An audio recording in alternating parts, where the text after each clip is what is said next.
a live broadcast on Spreaker because I want to critique your show live and on the air, and it's going to be on. All right.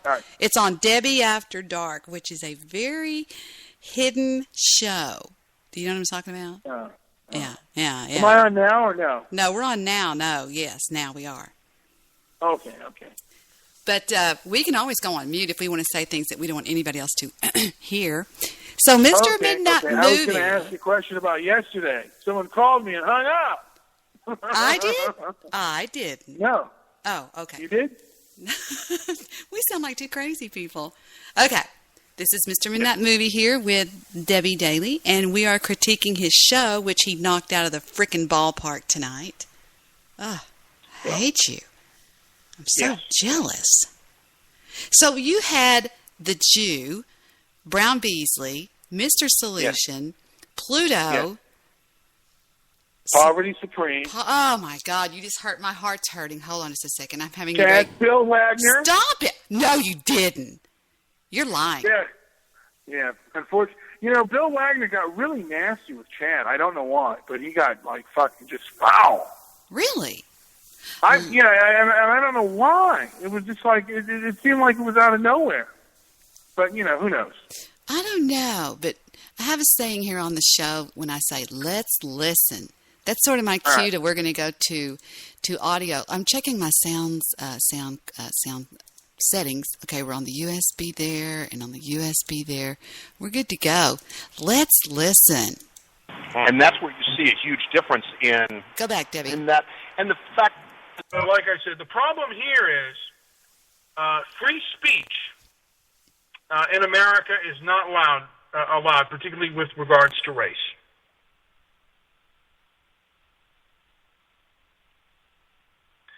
Ha ha ha! Whites killing own race. Look at white man. He has killed. Fuck! This thing is in my way. He has kid with black, Mexican, and Asian. Seriously, Asians are over 60% of the global population. God damn it! Okay, this is a racist one. I'm going to warn you ahead of time. This is a racist reading right here. Did I show you the YouTube video that says white family gives back black adopted child? No. Why did they give him? What reason did they have to give him up for? Very, very sad. No. Little tiny baby just didn't blend with the family. Really? That's pretty cool. He was found Did you ever read, it was one of the most saddest cases of all about adoption? Did you ever hear about the Baby Richard case? Is he Russian? Yes. His father was Russian. Yeah. You heard about that, huh? They sent him back to Russia with a sticky note on his shirt on an airplane? Is that the one? No, what happened was, at 7 years old, the father, I think he was Russian, but he immigrated to America or something of that nature. But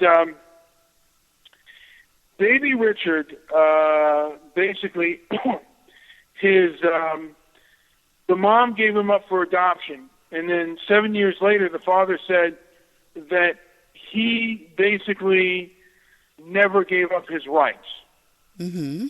So at age 7, he was forced to go back and live with his father, who was basically a stranger. And he basically developed mental problems, and he was developing a fantasy life of being reunited with his adoptive parents, whom he wasn't allowed to see. Wow. It's very sad. So whatever happened? What's the bottom line? What's the moral of the story? What happened? The moral of the story is this country needs to recognize the rights of children, that their best interests, not the interests of the parents, should be the thing of the day. I think that I think now they do have rights, but I think Congress wrote into something that children do have rights. If they didn't, they need to, because. How do you feel about abortion? You know what? Being an atheist, I kind of do not believe that life begins at conception. Mm-hmm. I mean, life begins at conception, but to me, the quality of life, different types of life have different types of value. Mm-hmm. Interesting. And in the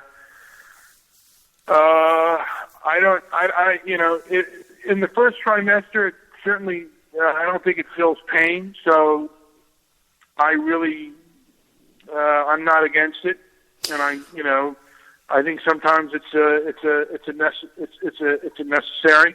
Well, in my world, I would have it to where there was a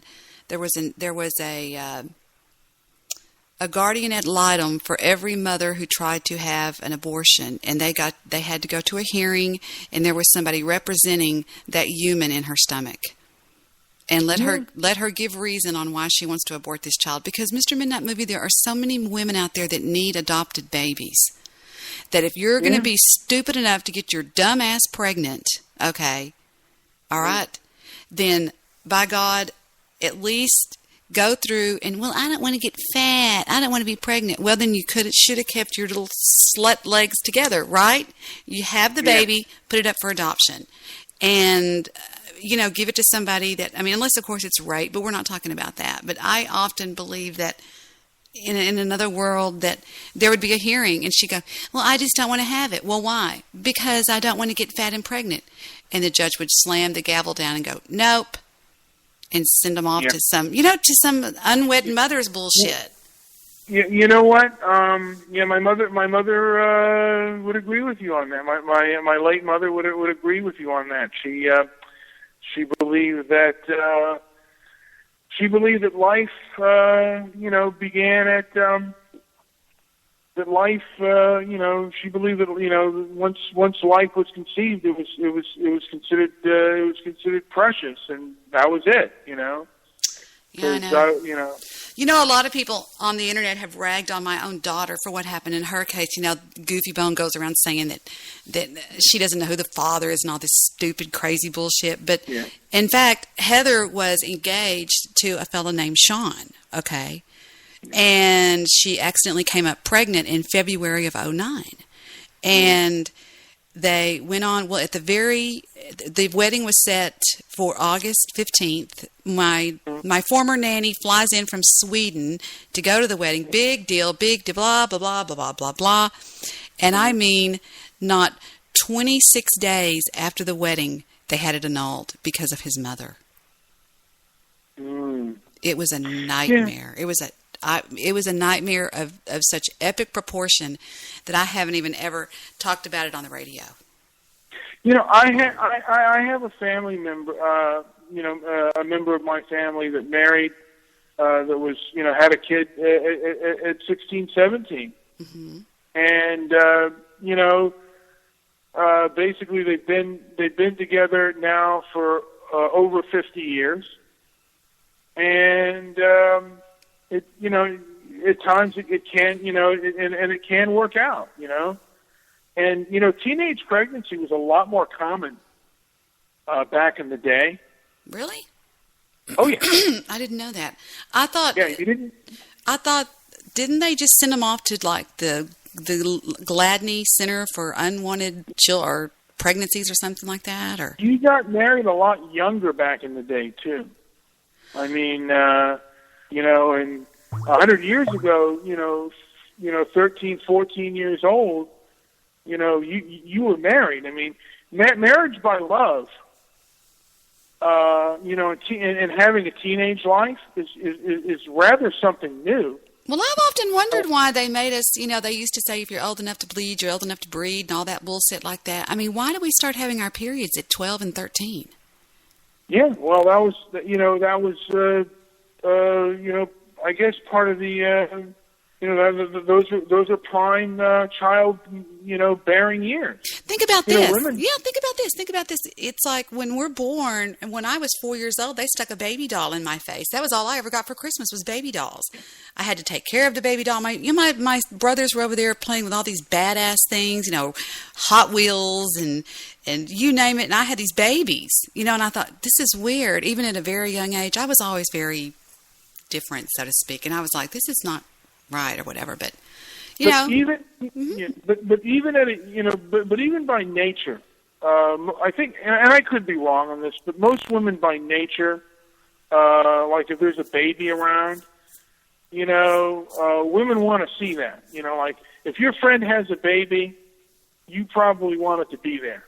I wanted nothing more in my life. I lived to be a mother. I couldn't wait. I could not wait to be a mother. But I told Heather the same thing when she came up pregnant. She was like, Mom, and I said, well, we're going to have a baby, and the thing about it is they divorced or they annulled it before the baby was even born.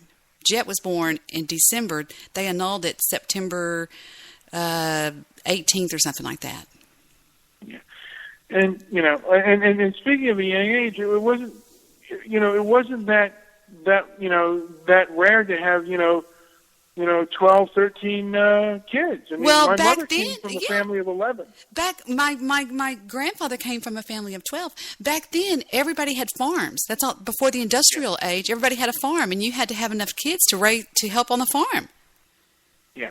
I mean, I'm not being funny here, and that's why they had. Did you know that's why they have when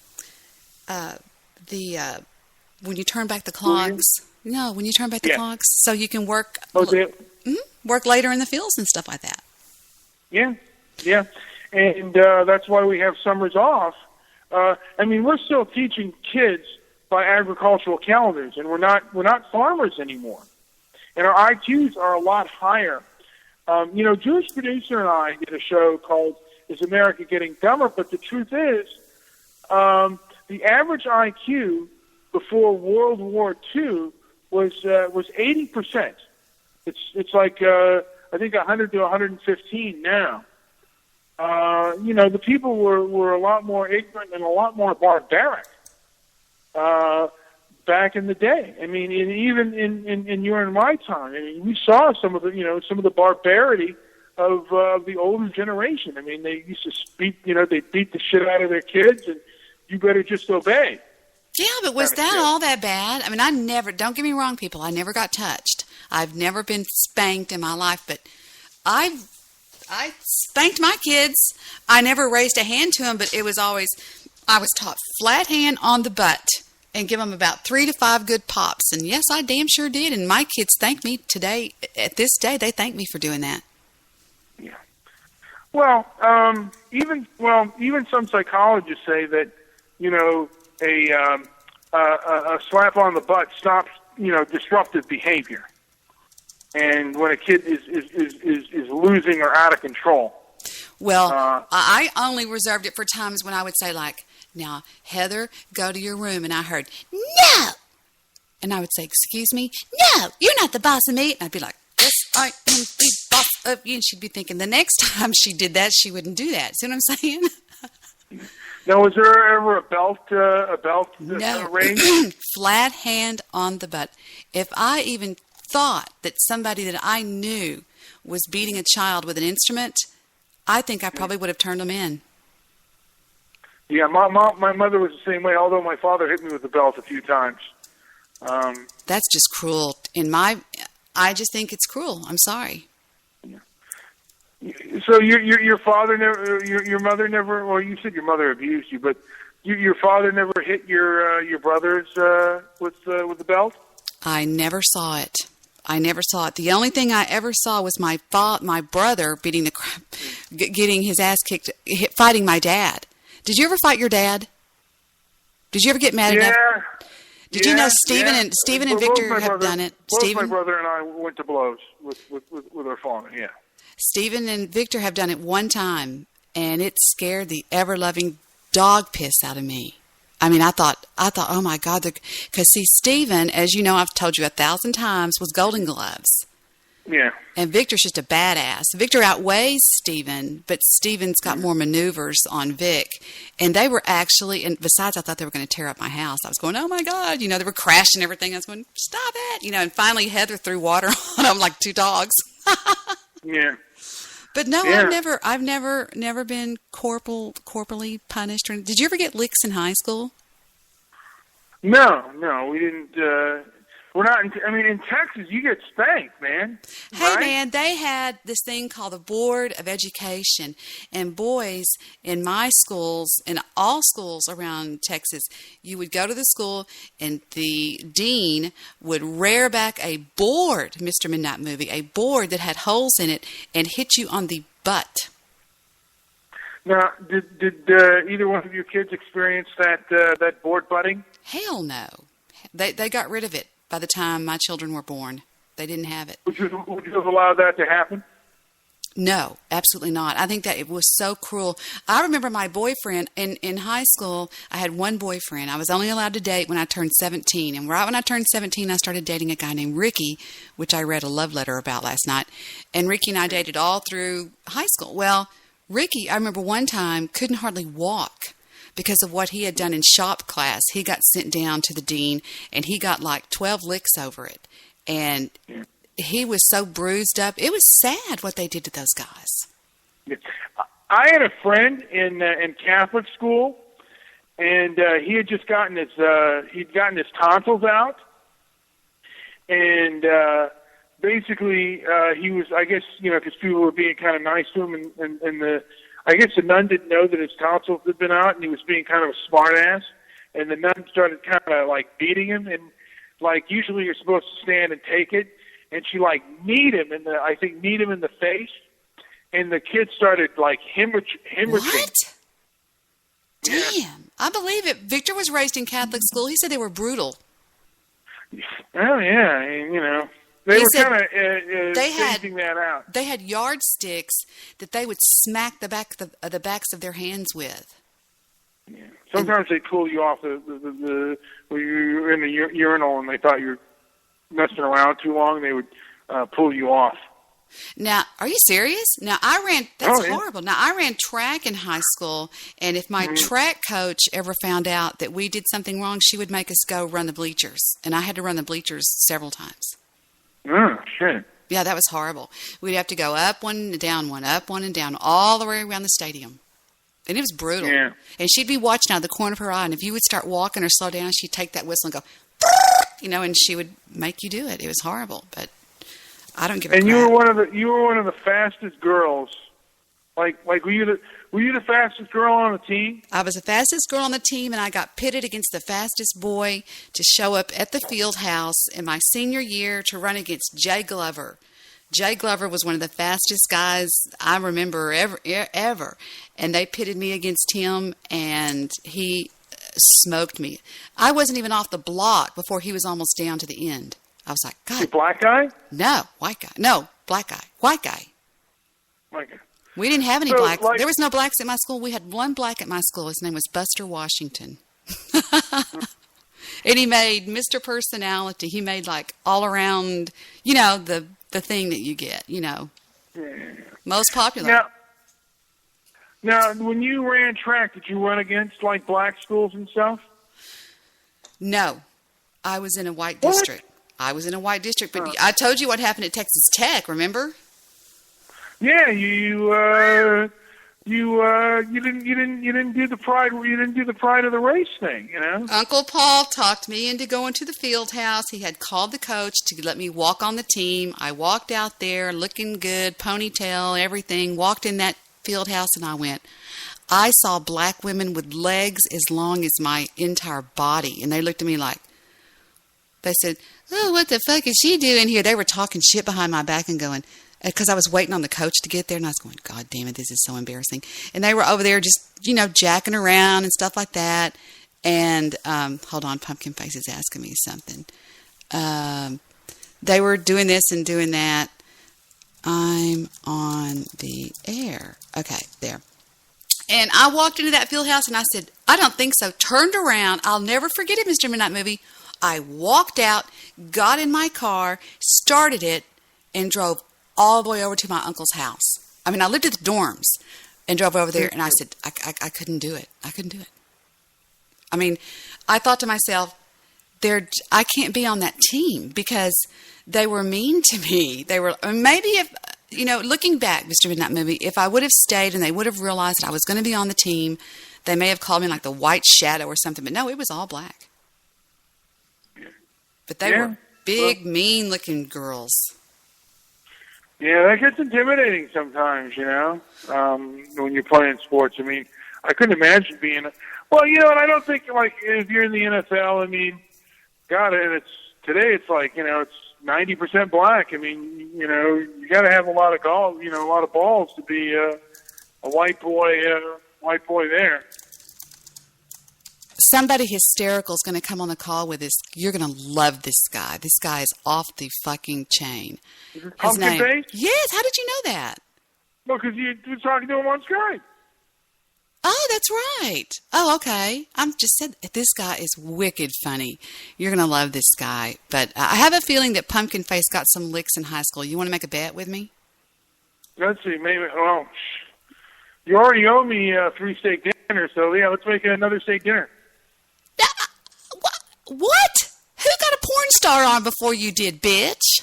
Come on, that was like 5 steak dinners ago. Oh, my God, Mr. Midnight Movie. Pumpkin Face, welcome. Hold on a second. God damn it. Hold on. It's okay. Take your time. We sort of blindsided you here. Look at his picture. Can you see his picture? I was on an important call with somebody else here, and I had see. Look who's decided to join the chat. Look at that. I just happened to be here out of nowhere, and look who decided to join the chat. Welcome to the Debbie After Dark show, the Johnny Molson show. Oh, no. It's the bad boy of internet radio. Hey, you think he would crawl out from underneath my desk and stop sucking my dick for a minute, but obviously he had to fucking come over here. Hey, Johnny Molson, I got a message for you, buddy. You are awesome, man. I listen to that shit every 30 minutes that you're on, and I commend you for being the iHeart fucking throb of Spreaker, buddy. Let me tell you, you're my hero right now. Cross my heart. You're my fucking hero, buddy. I love it, man. I do. Maggots. So, Mr. Pumpkin Face, did you ever get licks in high school? Yeah? How about that? Licks? Wait a minute. Licks. Spankings. You ever get, beaten, by the principal?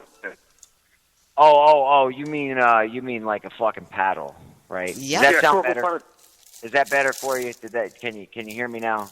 Oh, we can hear you. Is that more Pumpkin Face now than it was before? You're pumpkin just fine, babe. Go ahead. Well, I had the voice box on. I didn't realize it until after I was recording this thing. But you're fine. You're fine.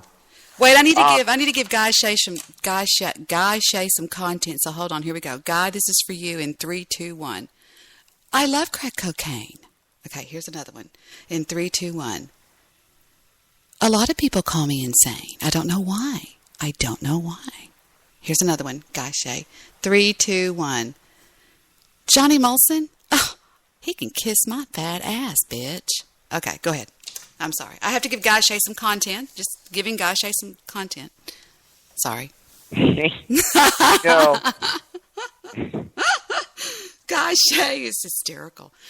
Oh. He is a mean son of a bitch. Now, Mr. Midnight Movie is on here with me, and we were talking all about fun stuff. What kind of fun stuff, man? Corporal punishment. Corporal punishment. Oh, I love corporal punishment. Oh man, nothing quite gets a rise in my Levi's like knowing that there's some dumb putz bastard out there about to get gassed for killing somebody over $15. That just makes me feel real good. I love when they have their last thing. They always go, "I'm not sorry that I did it." I mean, some of them even look at the parents out there and go, "Fuck you," and I'm like going, "Ooh, he's going to hell." Ugh, it's nasty.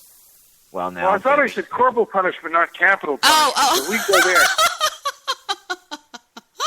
You know what they say about Texas? If you kill us, we will kill you back. That's true. Well, I remember when That's not what they say. When you drive into the state, there's a big sign that says, "Welcome to Texas, the fuck you state." That's what it says. I like the one that says, "Welcome to Texas," and I get the fuck out. But I come there just for the Whataburger. Come on, what are you kidding me? Don't bring up Whataburger. Oh, I'm starving. Whataburger, Mr. Midnight Movie, check this out. You go to Whataburger 24 hours a day. Whataburger gives you a Whataburger with A1 sauce on it, a slice of cheese, and 2 pickles, and some onions, some french fries, and a chocolate shake. I kid you not. 24 hours a day, bitch. It's America's answer to the global corporatism that is McDonald's. That's what Whataburger is. It's Texas' way of saying, fuck you, McDonald's. We can do the same shit as you from the same company as you and do whatever we want. And they give you A1 sauce on a fucking chicken sandwich at 2:30 in the morning. That's right. Well, that's pretty damn good to me. Is it a better burger? Is it a better burger than McDonald's? Oh shit! Are you? McDonald's is not burgers. That's plastic. That's not even meat. Is it? Isn't it like worm food and shit? It's pink sludge. I did a show one time about pink slime. Remember, Mr. Midnight Movie, that show I did on pink slime? That is nasty.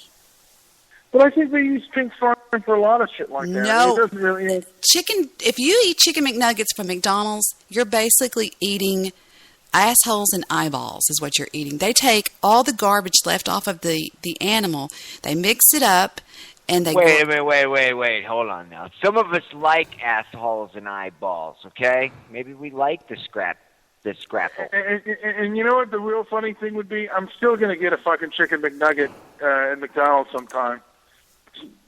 You know what else is in the chicken McNuggets there, What? Tinfoil. I mean, is this Mr. Midnight Movie? Triple M. Tinfoil. How about that? Mr. Midnight Movie eats pumpkins for lunch, but go right ahead. There you go. Well, I love pumpkin pie, by the way. Pumpkin cheesecake is my favorite. Well, you got to understand that this pumpkin is a little rotten, so you can't really eat it yet. Yeah, It's a little rotten. But anyway, no. Do you know what's in a chicken McNugget?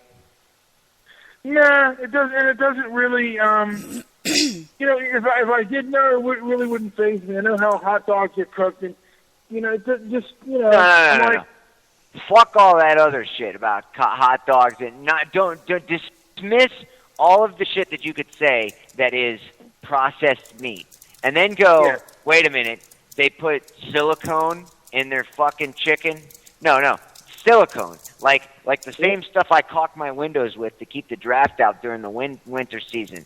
Silicone, caulk, the same thing. It's silicone in food is like you swallowing a fucking nice. You know what a caulk gun looks like. You just go and squeeze a bunch of that fucking white shit that you caulk your sink with. Yeah, into your he's mouth. right. He's right. He's absolutely right. That's what's in a chicken sandwich. That's what's in a fucking chicken McNugget. It's not. They don't make it.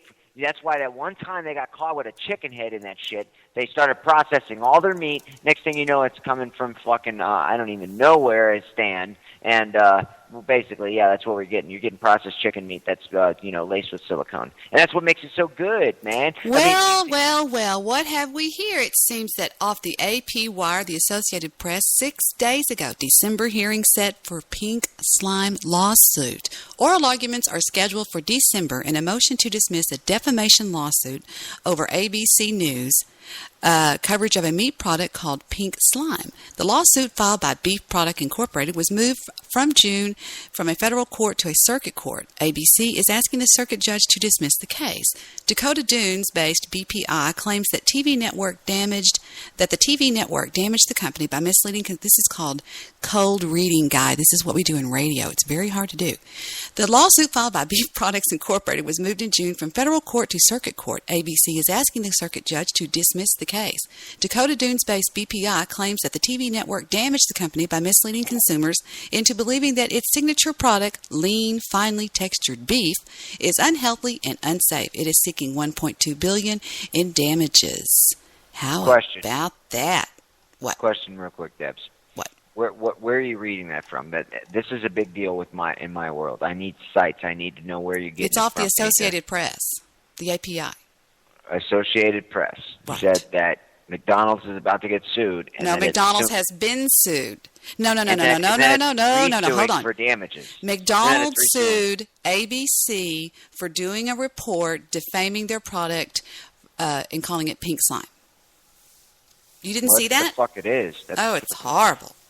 Well, I haven't actually done anything today, really, on the radio other than, stop by other people's shows. Yeah, when try Mr. to hang Midnight out Movie with my, called me, I didn't even have my headphones plugged in. I was like, hold on, Mr. Midnight Movie. I was trying to find my headphones and shit and freaking out and running around. So do you consider the Associated Press credible news source? Baby, they've been sued. Just because they've been sued, I mean, if they're still functioning after they've been sued, do you consider me a more credible news source than them? I love you, but yes, I do. What about the Huffington Post? Would you believe them?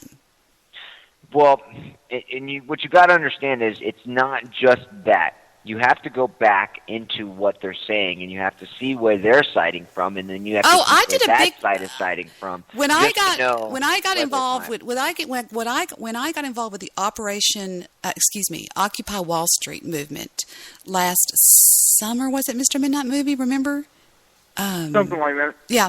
They called in all the time. It was 2 summers ago. The Occupy movement was in 2012. I think it was was it 2 years ago or was it 2010? I don't know. No, it wasn't 2011. 2011. Okay. And I was getting involved. I had a lot of anons coming on my show. We were really knocking it dead on it.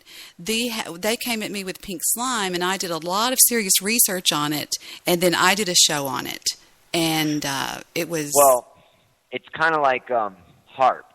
Nobody wants to believe that it exists, but it actually does exist. I mean... if Jesse Ventura shows up at the base and they say, no, this isn't a fucking microwave fucking radio test site where we pump 2 billion gigawatts a second into the fucking... I know that's not a real term. That's just satire for the masses out there. Rick, you can download this at any point. I know he's listening. Rick is listening. Okay, listen. Rick is my radio god. Rick needs to be on Sirius Radio. A federal judge on Wednesday moved a South Dakota beef processing company's defamation lawsuit against ABC News back into state court. Beef Products Incorporated sued ABC Broadcasting, ABC Company, whatever, and ABC News, Inc. for defamation in September over its coverage of a meat product the company is calling lean, finely textured beef, but that critics have now dubbed pink slime. The meat processor claims that the network damaged the company by misleading consumers into believing that the product is unhealthy and unsafe. BPI is seeking $1.2 million in damages. On Wednesday, guys, United States District Court Judge Karen Schreier ordered the case back to the circuit court in Union County. That's very interesting that she did that. Eric Connolly, a lawyer for BPI, said that the company is looking forward to presenting its case. We originally filed the suit in state court because that was the proper jurisdiction. Now, the court's decision were correct. Lawyers, that was Mr. Connolly speaking there on my thank you, Mr. Conley. Lawyers for ABC wanted the suit moved to federal district court in South Dakota because it said the parties involved are from all different states, which makes sense. A lawyer for the broadcasting company did not immediately respond to the request we had for comment. Blah, blah, blah, blah, blah. And on, wait, we got to hear this. In addition, hold on. Because BPI Tech is alleging that defendants defamed BPI Tech, the court finds that BPI Tech is entitled to enforce its defamation claims in a real and are a real party of interest. That's a big finding of fact right there. They must have made a motion for finding of fact. In addition to ABC, the lawsuit also names Diane Sawyer, an ABC correspondent Jim Avila and David Curley as defendants. It also named Gerald Zernstein, the United States Department of Agriculture microbiologist who named the product pink slime, former federal food scientist Carl Cluster, and Kit Forshey, a former BPI quality assurance manager. we had a turncoat on him. Wow. Good luck. And it says right here, lawyers for ABC News in a motion to dismiss filed last year argued that although the term pink slime may come across as unappetizing, it is not incorrect. Lean, finely textured beef is both pink and, like all ground meat, has a slimy texture. Wow. So anyway, I've been sitting here reading your chat. And apparently now there's a couple different profiles here in the chat room. Now. If you're going to be on my show, you can't be in the chat. You have to be with us. Turn away from. Turn around. Is that what it's turned into, Debbie? That's no, all. I'm not allowed to just come somewhere and voice my opinions without somebody actually being like, well, am I allowed to read it? No, fuck it, I'm going to read it. Read it. Sure, it is something similar to calling yourself pumpkin face. Oh, well, I'll tell you this. Rotten fruit comes from a core, and usually we learn it from other fucking dumbass monkeys. So, that's just how it happens, You get taught by the older generation, and that generation fucks up, and the next generation fucks up even worse, and the next thing you know, you got fucking maggots in the chat room. And then you gotta love it, man, because these guys, they're just playing. They're just playing it. I love it, man. It does. I hate getting caught stealing something worth $20 to $200 because it's a misdemeanor, and you're not going to jail. They're gonna write you a fucking ticket. Oh, I hate it. When I get a ticket that I have to pay off, so I have to, pay back. Oh, I love this ratings grab, man. I love it. Oh, the ratings grab. Wait a minute. Why did you write in the chat room owning Debs? What is that? No, that wasn't owning. That was owning me. That was own me. No, it says owning the Debs. Awesome. Oh, I don't know. Maybe it's because some people feel that I own you, or that you own me, or I don't know, that somebody owns somebody. But last is time Mr. Midnight Movie still there? My 45 tells me that I own anything I want whenever I want. Yes, Wait a minute. Wait. Stop. Back up. You're what? My 45 tells me I'm free, so I get to choose whether or not I spend money on whatever I want at any time. Can you flip on your webcam and see my Colt 45 1911 45? And well, I mean, as much as I'd love to clip on my webcam, and I go up to your picture, and all. Oh, no, this would be me live on webcam. Hold on, Mr. Midnight Movie. I think we're going to bid Pumpkin Face good night because we're leaving Mr. Midnight Movie out, and he was my guest this evening. We're being rude. Oh, well, then let him talk. Fuck, I'll shut up. I'll just eat. Okay. What were we talking about, Mr. Midnight Movie? I totally forgot at this point. We were talking about... Well, we were talking about, I guess, the show that we had on earlier, the show that I did with...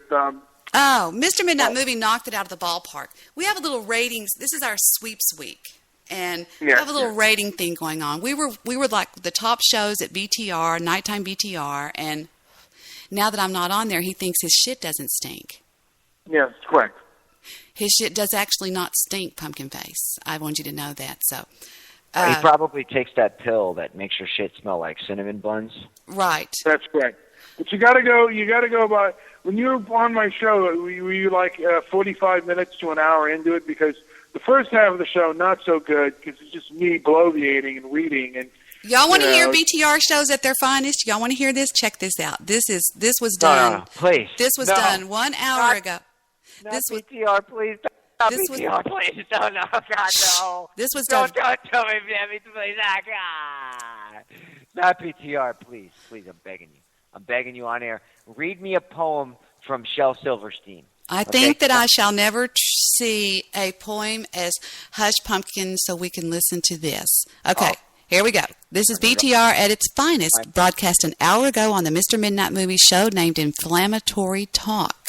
You were talking about food. You know you're a glutton. Now, this is my co-host, Mr. Solution, that is calm and lovely in Bible study on Sunday night. Let it play. Roll that bean footage, Matilda. Matilda! About something you agree on. Food. What's me? Food talking about? Food? You guys were talking about food, and I say all those 400-pound... Testing. Is 400-pound plus bastards. Is Snake gay or is Snake not gay, or is he just some kind of a pimple fat fucker? piece of fucking shit. All right, thank you. I was just testing to see if it was recording.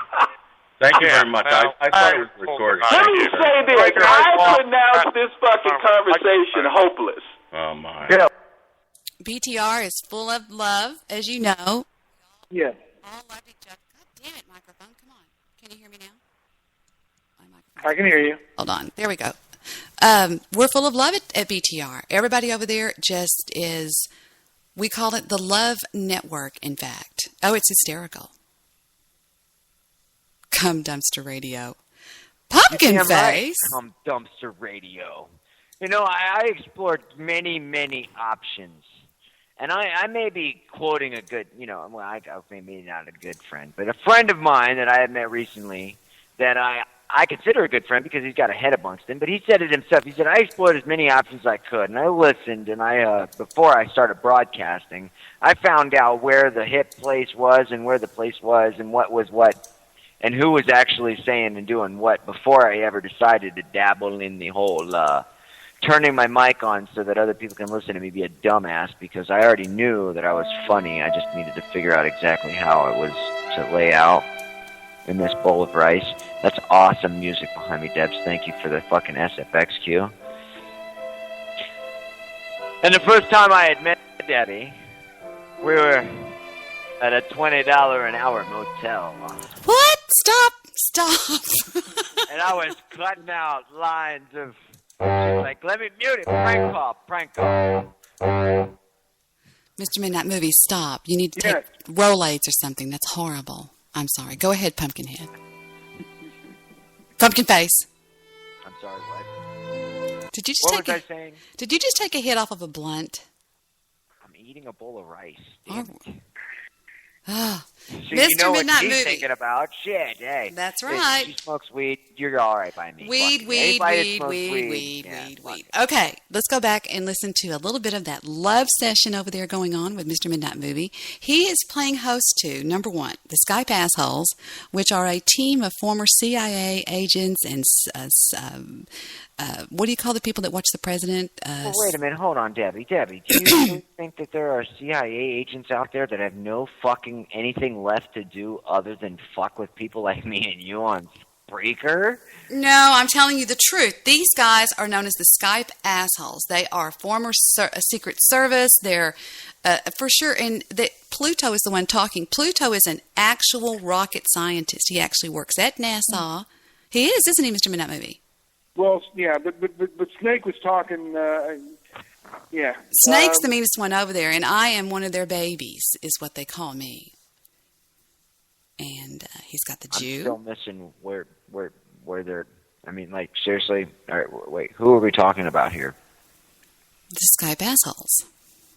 Skype Assholes. So you're telling me that there are ex-CIA, Well, you're never ex-CIA. Military service personnel that are going to be assholes to just anybody on Spreaker. You're damn right. But I'm an asshole on Spreaker, and you love me. I don't understand what's Well, I didn't say I don't love them. CIA. Yeah. Kidding. You're not former CIA like they are. And you're never former CIA. He might be. He may be. He may be an agent provocateur. Hey, man, they got computers that run all this bullshit through. They don't even have to listen anymore. They just pick up sound clips like a bomb. And all right. Back to inflammatory talk with Mr. Midnight Movie. I brought you into the NSA network now, Debbie. I'm sorry I did it. Ugh. The NSA, this is Debbie Daly saying, I'm on the no-fly list, and you can kiss my ass. We blacks never tilled the earth. They live Okay, that's Falcon. The one I say sounds like Rick. Listen to him.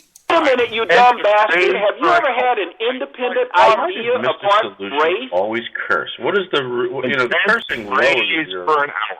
Your message? You think you're smart. Race is not even a significant reality, you dumb. It's ethnicity. Never saw a foot of lumber. Wait a minute. I know you're as smart as Einstein, you dumb bastard. Ethnicity, not race. Everybody is of the same fucking race except you. You're a jackass. All right. Did you ever walk in on your mother when she was naked? Did you ever see that and maybe you got shook up? Okay, now do you really want to go there? Do you want to go there? Well, I'd like fucking mothers is a good place to go. Childhood trauma that To caused go there. some damage. Sir. We need to find out what that is. Let's talk about that, shall we? You were an abortion that failed, so you shouldn't want to go there. Ding, ding, ding, ding, ding, ding, ding. Go to your corners, boys. This was excellent, Mr. Midnight Movie. I think you're going to slowly kick my ass with this one. Seriously, this was epic. Yeah. How did you do this? BTR has Tommy Sotomayor. And I found out, you really got Poverty Supreme on there? Yeah. Was he calling white people devils? Wait, what? After a while, after listening to the Skype assholes, he was calling white people devils. Oh, my God. Have you ever heard about this guy, Pump? No. His name What are you talking about? He's on Blog Talk Radio. His name is Poverty Supreme. He is probably the most racist black guy I've ever encountered in my life. He's a black man from the UK. He's a black man from the UK. It's the most annoying thing you've ever heard in your life. He goes, "Hello, my name is Poverty Supreme," and he calls. Wait a minute. You're live on the air, Debbie? Yeah, why? Oh shit! Prank call! I'm yeah, okay. Who do you want to call? No. I can call people.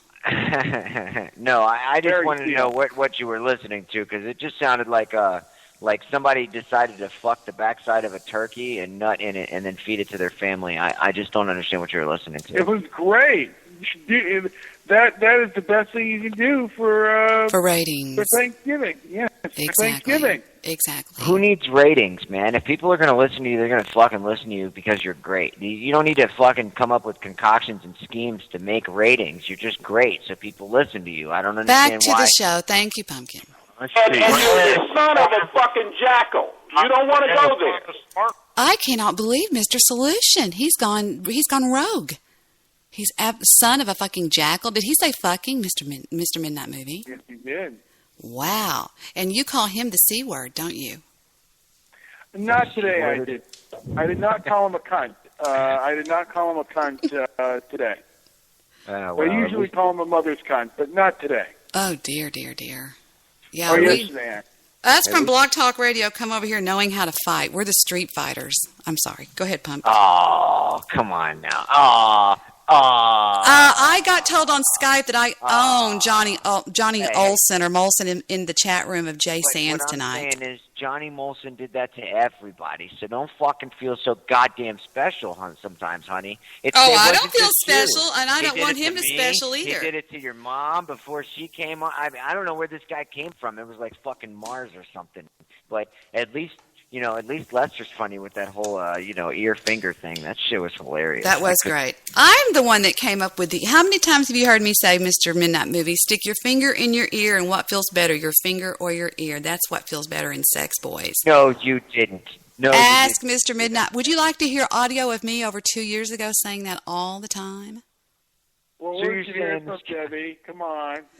Okay, I listened to Johnny Olson or Molson, whatever his stupid name is. Harness one or Well, I think basically he should be put on lithium. He's probably depressed and should walk with suicide watch. Depakote, please. Pluto, what do you think of this theory that How will you guys discuss race on Terry Steele's show? That's the one question that's open for discussion, right? Pluto, I was going to ask. Why do you bitch bastards not discuss race on Perry Steele's show? Why? What? You can discuss race on Perry Steele's show. Debbie. What? Does it really matter who made what and when and how long it's been out? All I want to do is hear you moan like you're getting a fat cock in your asshole. Just make it sound like you're really mad. I've never done that before. That is for exit purposes only. Tonight's broadcast is being brought to us by those people at Gold Bond. Oh, don't be like that. Come on. I am Mr. Midnight Movie, and when I'm angry and sweating like a hog, nothing takes away the chafing better than Gold Bond. I squirt it all over my face and my body, and that keeps away the chafing monsters. When I do my radio show and somebody aggravates me and makes me angry, and I'm yelling and screaming and sweating like a pig, I use Gold Bond.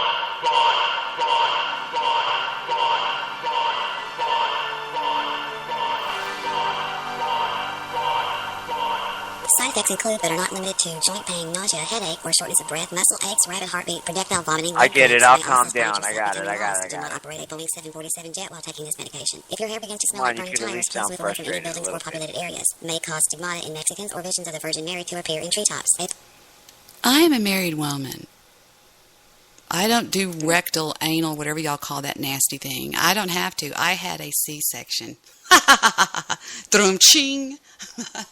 Yeah, but I mean, once, you've been married for so long, you gotta, I've been married for 7 years. Not when you're married to somebody like me. My husband is like, every time, baby, still feels like the first time with you. Oh, come on now, Debbie. You can't be like, the same old thing every day. In and out is a good thing. You got to explore. You got to marry the right person that knows how to have sex. But I remember the first time, that's right, that me and Maddie swung. I mean, we were, we were getting into the swinging part of it, Swing? But you'll never guess who I was at. Me and Maddie, yeah, we got into the whole swinging thing, and you'll never guess who we got into it with. I'll have no clue who.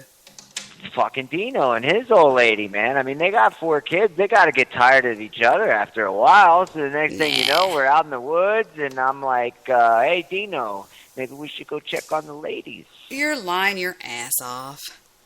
Okay. I have a lie radar here, and it's going dee dee dee dee dee dee dee. Mr. Midnight Movie, are you still there? Oh, Debbie. Hang on, Mr. Midnight Movie. I think we're going to need to bid Pumpkin Face adieu for the evening because I can't even talk to you anymore. Pumpkin Face is... What did I do now? You didn't do anything. I love you to death, but I'm leaving out my guest. He was my guest. Well, I'm not your guest either. Now I'm feeling like I'm kicking Pumpkin Face out. And it's like that bastard Midnight Movies. He's all right. I know I am being sort of an asshole, but I'm trying to lighten it up a little bit because I was listening for a couple of minutes and then all of a sudden it was like heavy. And I'm trying to break it up, the consciousness of all this bullshit that's happening on Spreaker right now because you're owning it, Debs. It's all right. It's all good. But, as Guy Shea so eloquently put it, this is internet, and I could just as easily as just fucking end it right now and be done with it forever. And you'd never hear another fucking word from me other than from the muzzle of my gun. Wait a minute. Wait, this is the internet? Are you kidding? I thought this... Oh, man. See what I'm saying? I never knew that. They talked about the new Apple computer coming out. I know, it's Air Light. I have the Apple. I have 1, 2, 3. I have 4 Apple computers. Don't start it. Apple. You're just jealous because they don't have pumpkin computers. I couldn't help it. I'm sorry. You're just jealous. Are you going to buy the Air Light? I don't need one. I just upgraded to the big G5, the 27-inch G5 that I'm on right now. I've got them behind me. I've got a bunch of apples. But Pluto said the Air Light is like... Right. I don't believe it. I think it's going to burn up. But I'll probably get one for Christmas. That's what I get every year is a new Apple computer from Victor or a diamond. You mean Santa Claus, baby. Santa Claus, baby. You know what they say? If you eat an apple a day... it keeps the doctor away. So. And you know what IBM stands for? I buy Macintosh. That's still an iMac product, an Apple product. Steve Jobs was dead. Just let him die, please. Come on over to reality here, and we'll join the whole fucking PC revolution. Hey, Pumpkin Face, I'm a Mac. Well, eventually you'll have to come over to PC World. There's no doubt about it. I left PC World for Mac because the last PC I owned, I picked up and threw on the floor I have a rice bed that's real high up off the ground, and I went whack, and I said, what is that thing called, Victor, like Apple or Macintosh? And he said, you want to try that? And I said, all y'all get is viruses. Y'all have to be under McAfee, some bullshit, 24 hours a day. We don't. We're under nothing. Well, Johnny Molson here said in your chat, it said food tastes better when it's purchased with food stamps. But I wonder how he knows that and he's still able to give, cash prizes away on his show. How does he weigh 400 pounds if he's on the EBT? Well, I mean, I don't weigh 400 pounds, but I have EBT. But that's mostly because I only get 28 fucking hours a week, and then I have to suck dick the rest of the time. What does EBT stand for? Eat better tonight, baby. Eat better too. No, you swear? It stands for Electronic Benefits Transfer, okay? Oh, my That's God. what it stands for. Eat better tonight. And you know what pisses me off, Debbie? What? And I know I'm leaving Mr. Moody, but maybe you can agree with me, Mr. Triple M. Okay. How about that? Go ahead. If you got somebody that comes up to your store and they buy all their food with a fucking EBT card, and next thing you know, they're getting in a brand new 2013 Camaro and they're fucking peeling rubber out of the parking lot at 60 miles an hour, doesn't that make you just want to just plug them right in the face? Blow! You fucking work. Yeah. See what I'm saying? what I'm talking about. That's the kind of I call that usually an Armenian. I know a lot of Armenians that do that shit. Welcome to the Deb Daily Show. We just got real in this motherfucker. That's right. How many people have you killed today, Mr. Midnight Movie? Let's see. Only 3, and your limit is 3, and after 3 you go to jail in California. Oh, I didn't know that. All right. I ran him over with my car, and I think after 3, you get your license revoked. You're allowed to kill at least 3 people. Nice. Excellent. Wow. Here in Mississippi, we get to shoot as many people as we want until they, consider us a threatening target. Once people stop threatening us, that's when we're in trouble. We don't have it. There's no end to it. We just keep, shooting until it's done. I think homeless people you're allowed to kill unlimited amount. Well, in Texas, we get points, like so many points for a white guy, so many points for a black guy if they're under 10, 9, 18. Oh, absolutely. Incredibly racist. Prank call. Wait, just out of curiosity, how many homeless people do you have out in Dallas? Are there a lot? Oh, shit. Are you kidding? You're kidding, right? Did you say homo people? I'm homeless. Homeless, not homos. I'm calling y'all from the library. I'm homeless. I live in I have a grocery cart basket that I push around. Actually. You can come on over here. Yeah, I live in a mansion. Do you really? My father bought it for me, Mr. Solution. He's a nice guy. How you look at it, though, somebody's going to be sucking somebody's dick in order to fucking be able to stay there. So it doesn't matter who's making the money or what. Somebody's going to be doing something sexual in order to fucking live with whoever they're living with. Matter if it's a man, a woman, a fucking beast, child. There's always something crazy that's going on, right, Mr. Triple M? Sure. But back to Mr. Solution, he's going to be the next Creflo Dollar. Where the fuck did that come from, man? And then he's going to buy me a mansion in the sky.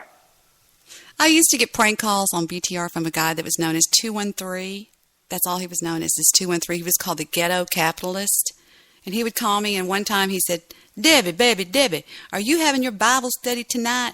He said, because me and Pookie, we were at church earlier tonight, and when they passed around the plate, I said, Pookie, get that $50 bill out of there, and we left church and went and bought a bag. Am I going to go to hell, Debbie? I was like, he's so funny. I was trying to reload the chat, goddammit, and I couldn't see what was going on. Your intro always plays no matter what happens.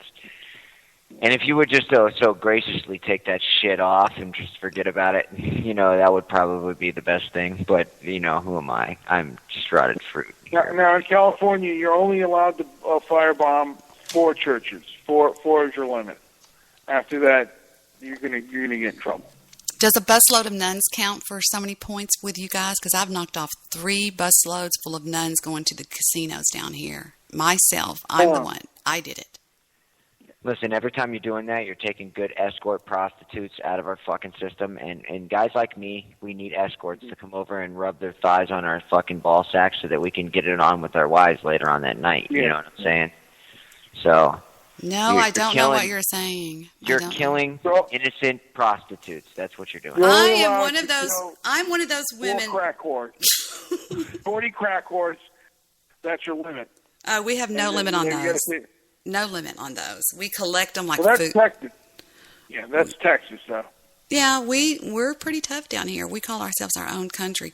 But I was going to ask you guys something. What was it? Damn, I forgot. Must not have been important, huh?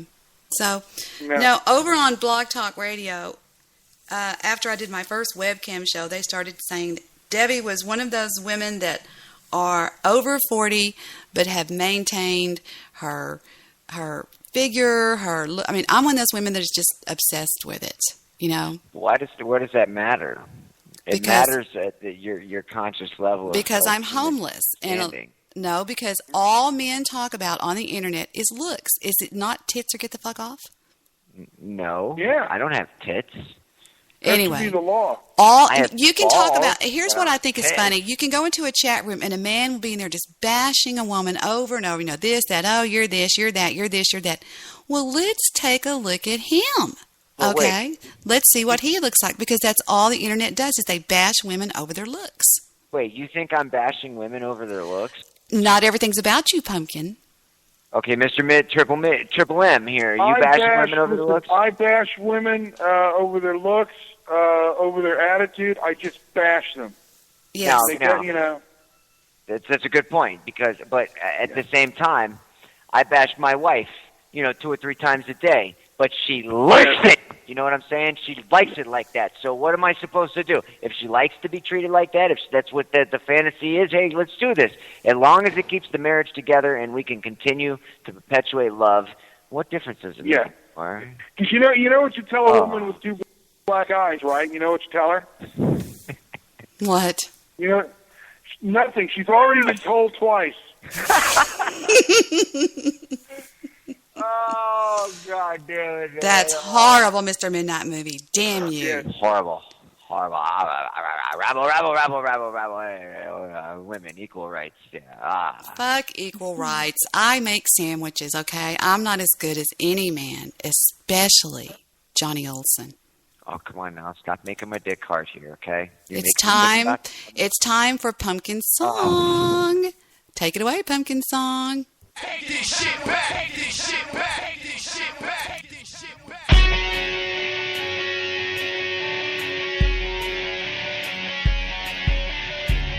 This dedicated to all the motherfuckers that's trying to stay hard when everything's going soft again. If you think it's too loud, bitch, get the fuck out. If you want to slow down, bitch, get the fuck out. If your ass ain't with me, bitch, get the fuck out. What? Get the fuck out, bitch. Get the fuck out. We raise hell, bitch. We raise hell, bitch. We raise hell, bitch. Motherfucking hell, bitch. We don't give a fuck. We don't give a fuck. So all you pussy motherfuckers, shut the fuck up. Why not your head back? And you're going to blow or something like you're on cocaine. It's crazy. That's your song. Do you know how I found that song? How did you find the song? Drugs like me? My daughter had a friend that lived down the street when we lived at our last house, and he had just got home from Afghanistan and the war, the conflict over there. And nowadays they let them enter certain cities when they're going to take over a city, like, the taking of Fallujah or whatever. They let them put loudspeakers up on their tanks when they enter. And of course, a lot of them had the POD song that was, it was called Boom, Boom, Here Comes a Voice from the South. Well, this is the one that his, this is the one that his, Benjamin. This is the one that his platoon used when they invaded certain cities and stuff, and that's how I found out about it one night. Isn't that interesting? There was many rock, heavy metal songs that were used, but when you think about it, just the inhumanity of hearing a sound that you couldn't understand, that it would so demoralize the population where even the children were just crying in the streets at the sight of you. It's enough to make you want to fucking puke, really.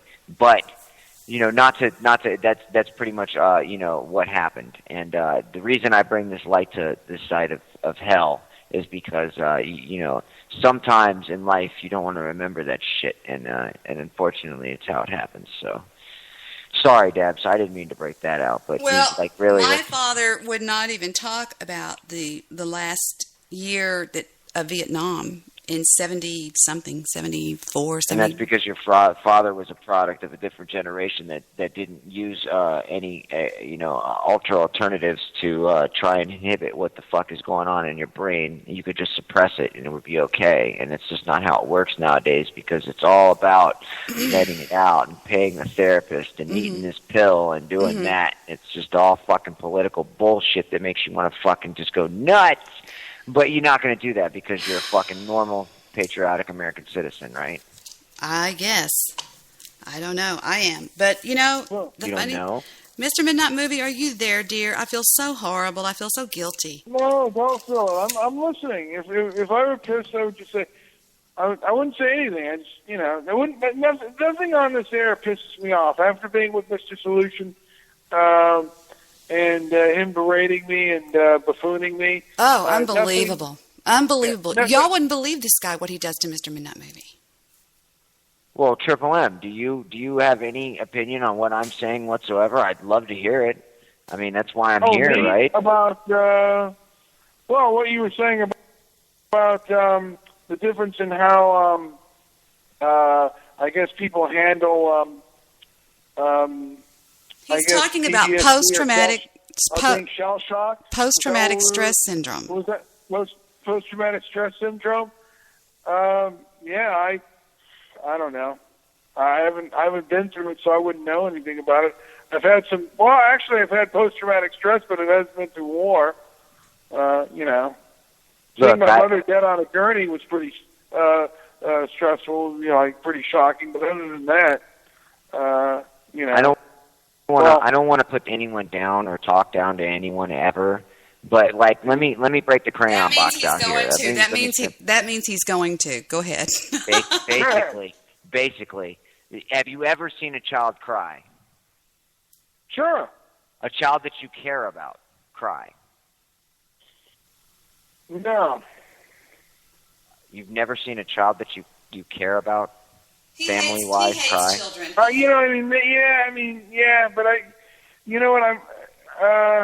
my cousins and stuff, and he doesn't like kids. Just say it, Brian.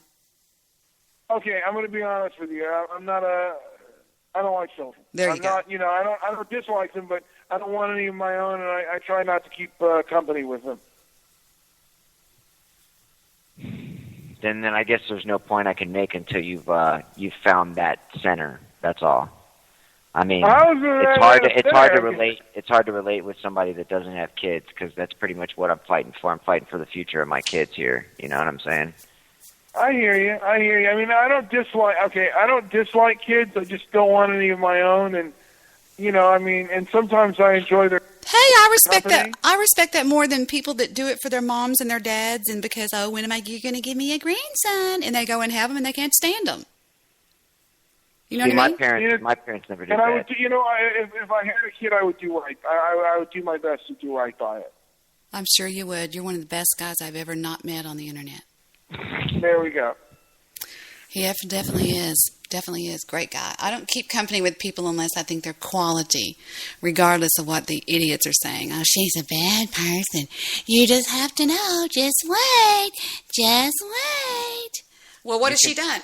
Oh, we don't know. We can't say, but just wait. That's because I've never done anything to these freaking mullets. But their little operation failed, from what I hear. Next subject. Oh. Ugh, give me a break. So you were going to talk, we're trying to get your mind off of the post-traumatic stress syndrome thing. And I don't blame you, because we couldn't even wake my father up. If I woke my father up in the middle of the night, he'd go, what? It would be like, he would just have like this heart attack. And I'd be like, Dad, chill, dude. My dad was lifetime Marine. I mean, he went to work in boots and his fatigues tucked in. He actually worked for him for his entire life. He went down Semper Fi, So I know what you're talking about. I have a book called Raised by a Marine, or What 20 Years of Boot Camp or Basic Will Do to You. And I know the meaning of the word respect, allegiance, honor, and all that stuff.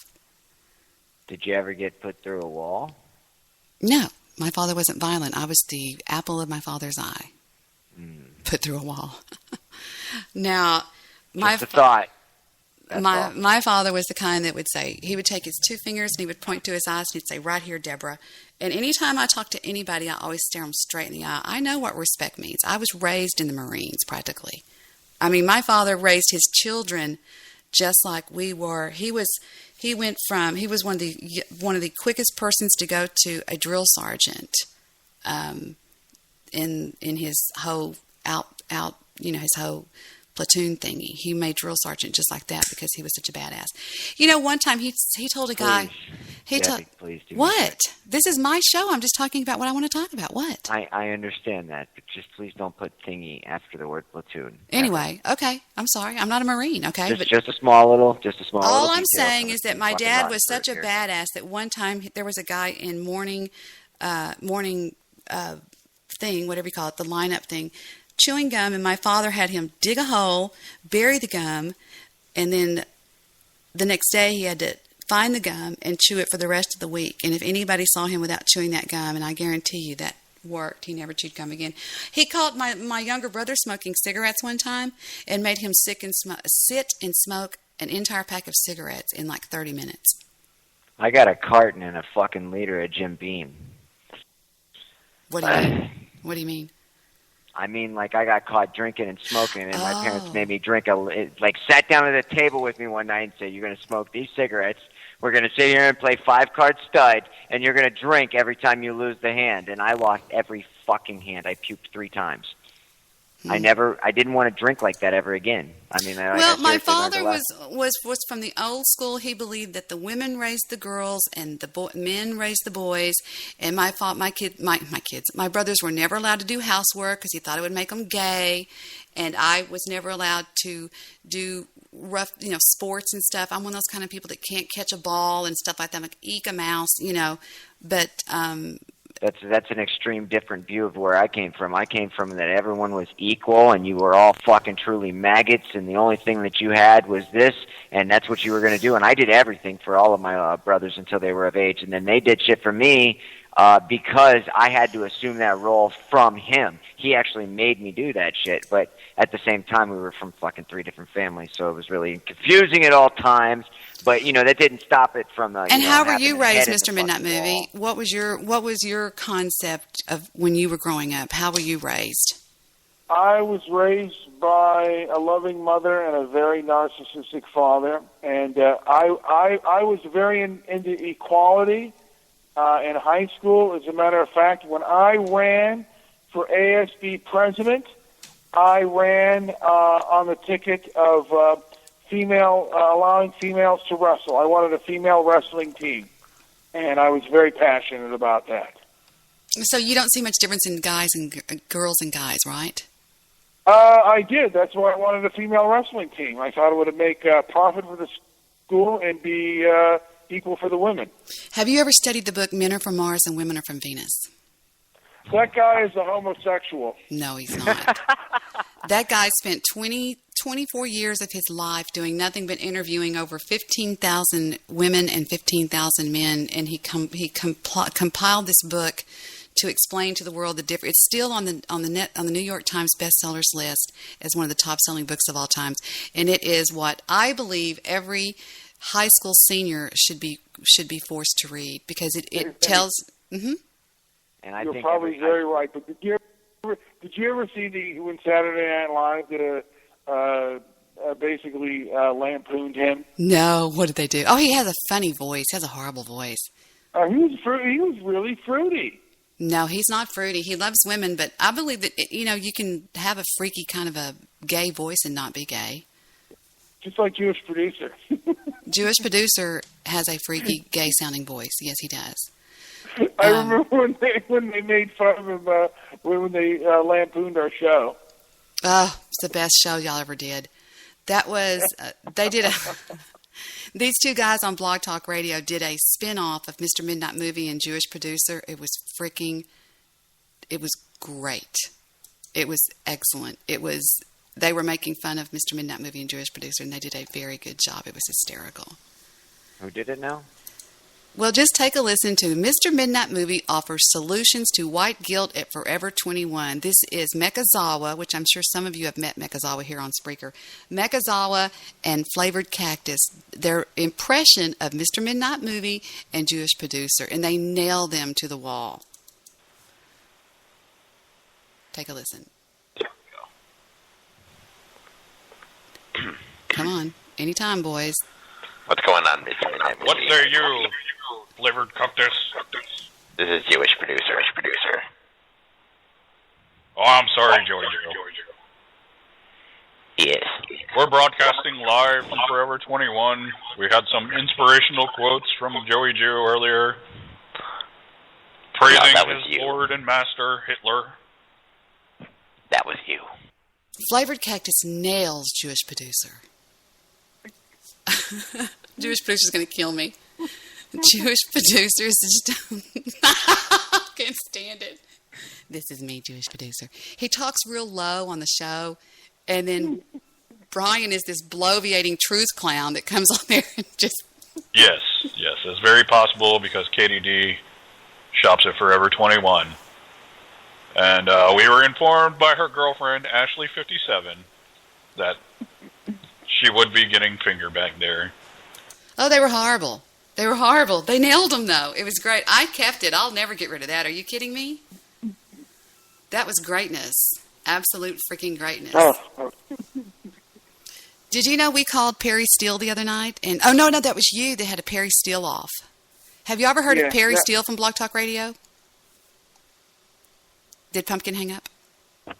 No, I didn't hang up. I've never heard of anything from Blog Talk Radio because the first show that I heard was enough to disturb me to the point where I ran fucking, wet in my panties. I don't know. It was scary. Perry Steele. What? They're just like Spreaker. It's just exactly. People. Really, yeah, but for some reason, Spreaker people are more on the sexual side of things, whereas Blog Talk is more like I'm going to threaten your life and fucking take your kids away from you. Where you're like, oh yeah, they're horrible over there. But Perry Steele is a host on Blog Talk Radio that is very, very black and doesn't hide it. But I mean, if he's going to be a black nationalist for no, not that. He's just one of these old time black guys. Well, those are the best kind, man. That's why we all love him. Cool. We all love Perry. He's one of our favorite people in the world. Because there's no racism involved. Is that what it is? No, he's just adorable. Take a listen to Perry Steele. Man, Caleb just got sick of this shit, man. Is that what happened? Did he ever make it to Africa? Move there? Maybe that's just... he probably went over there and they hung his motherfucking ass. Where he's from. That's Perry. Perry talked yesterday about making some ribs. He's going to soak them in some apple juice, man. That's from the swamp down here in the bayou. No worries. And so a guy comes on my show one night imitating Perry Steele, okay? He trolls me. I believe it's Perry. Well, I create this monster. His name is Brown Beasley, and I begin to tell Brown that it was, listen to Mr. I'm in a movie giggling. I begin to tell him I think it's one of the funniest imitations I've ever heard, which he did nail Perry Steele.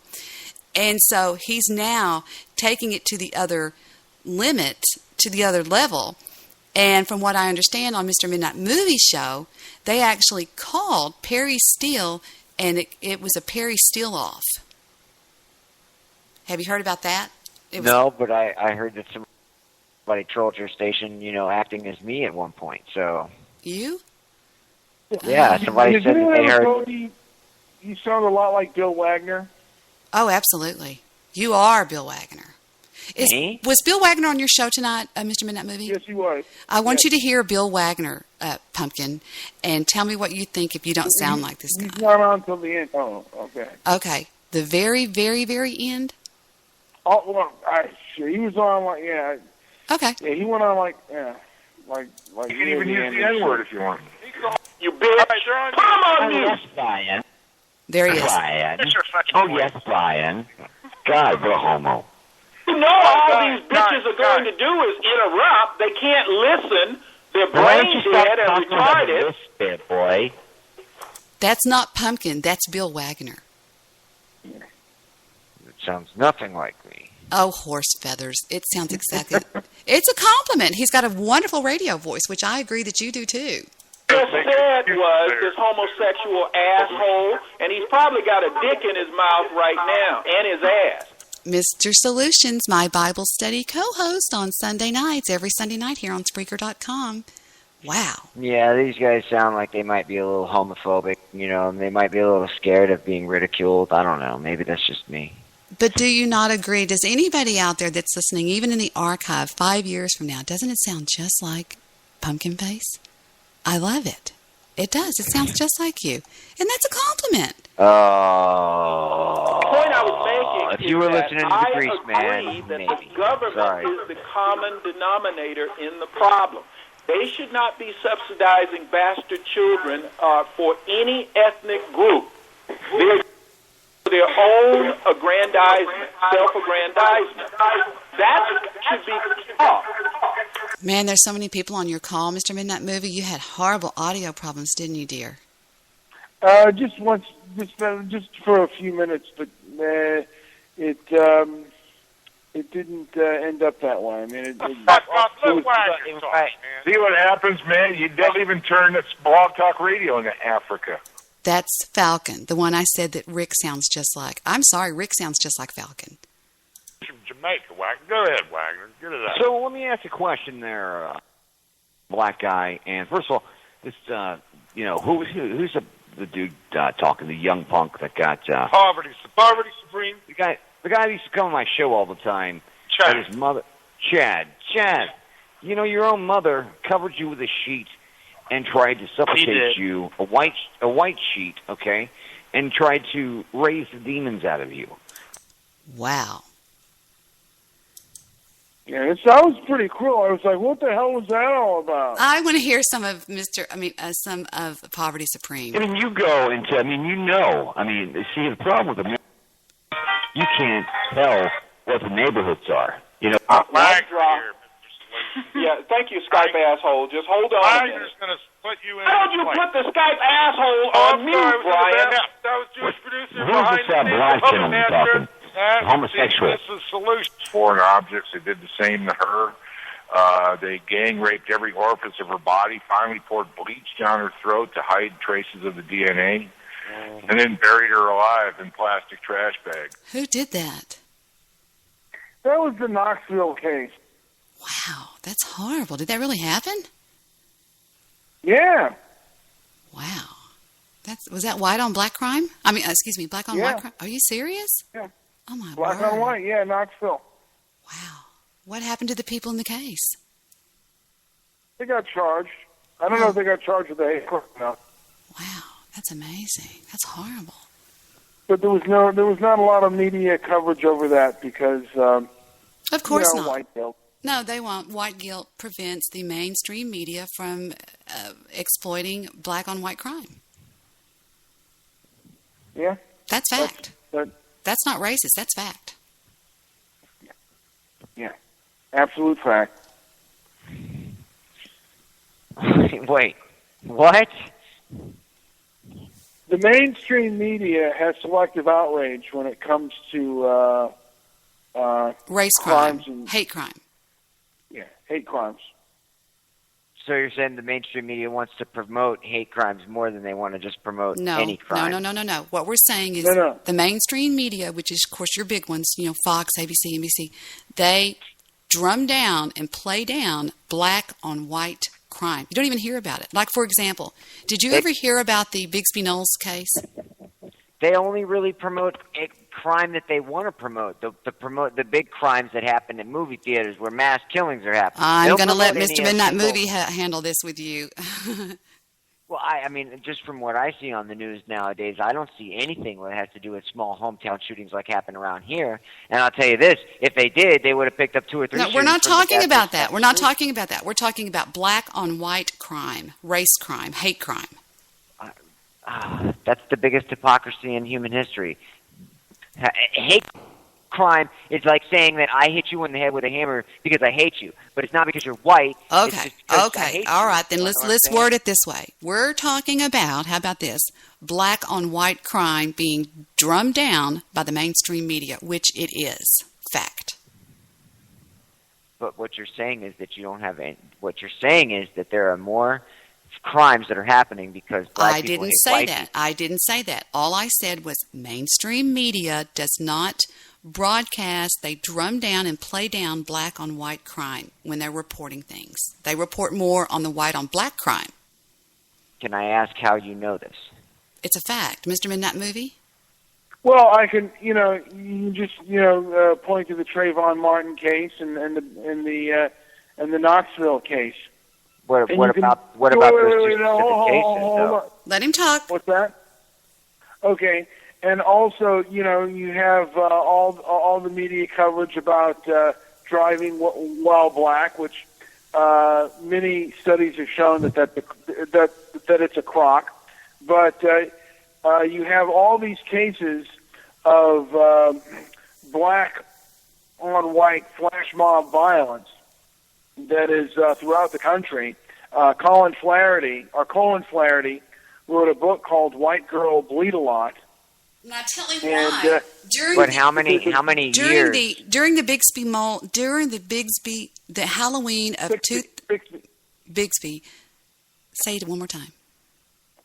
The Bixby Knolls hate crime. It's Long Beach is the Bixby Knolls Halloween hate crime case. Yeah, there was crime. Tell him what happened.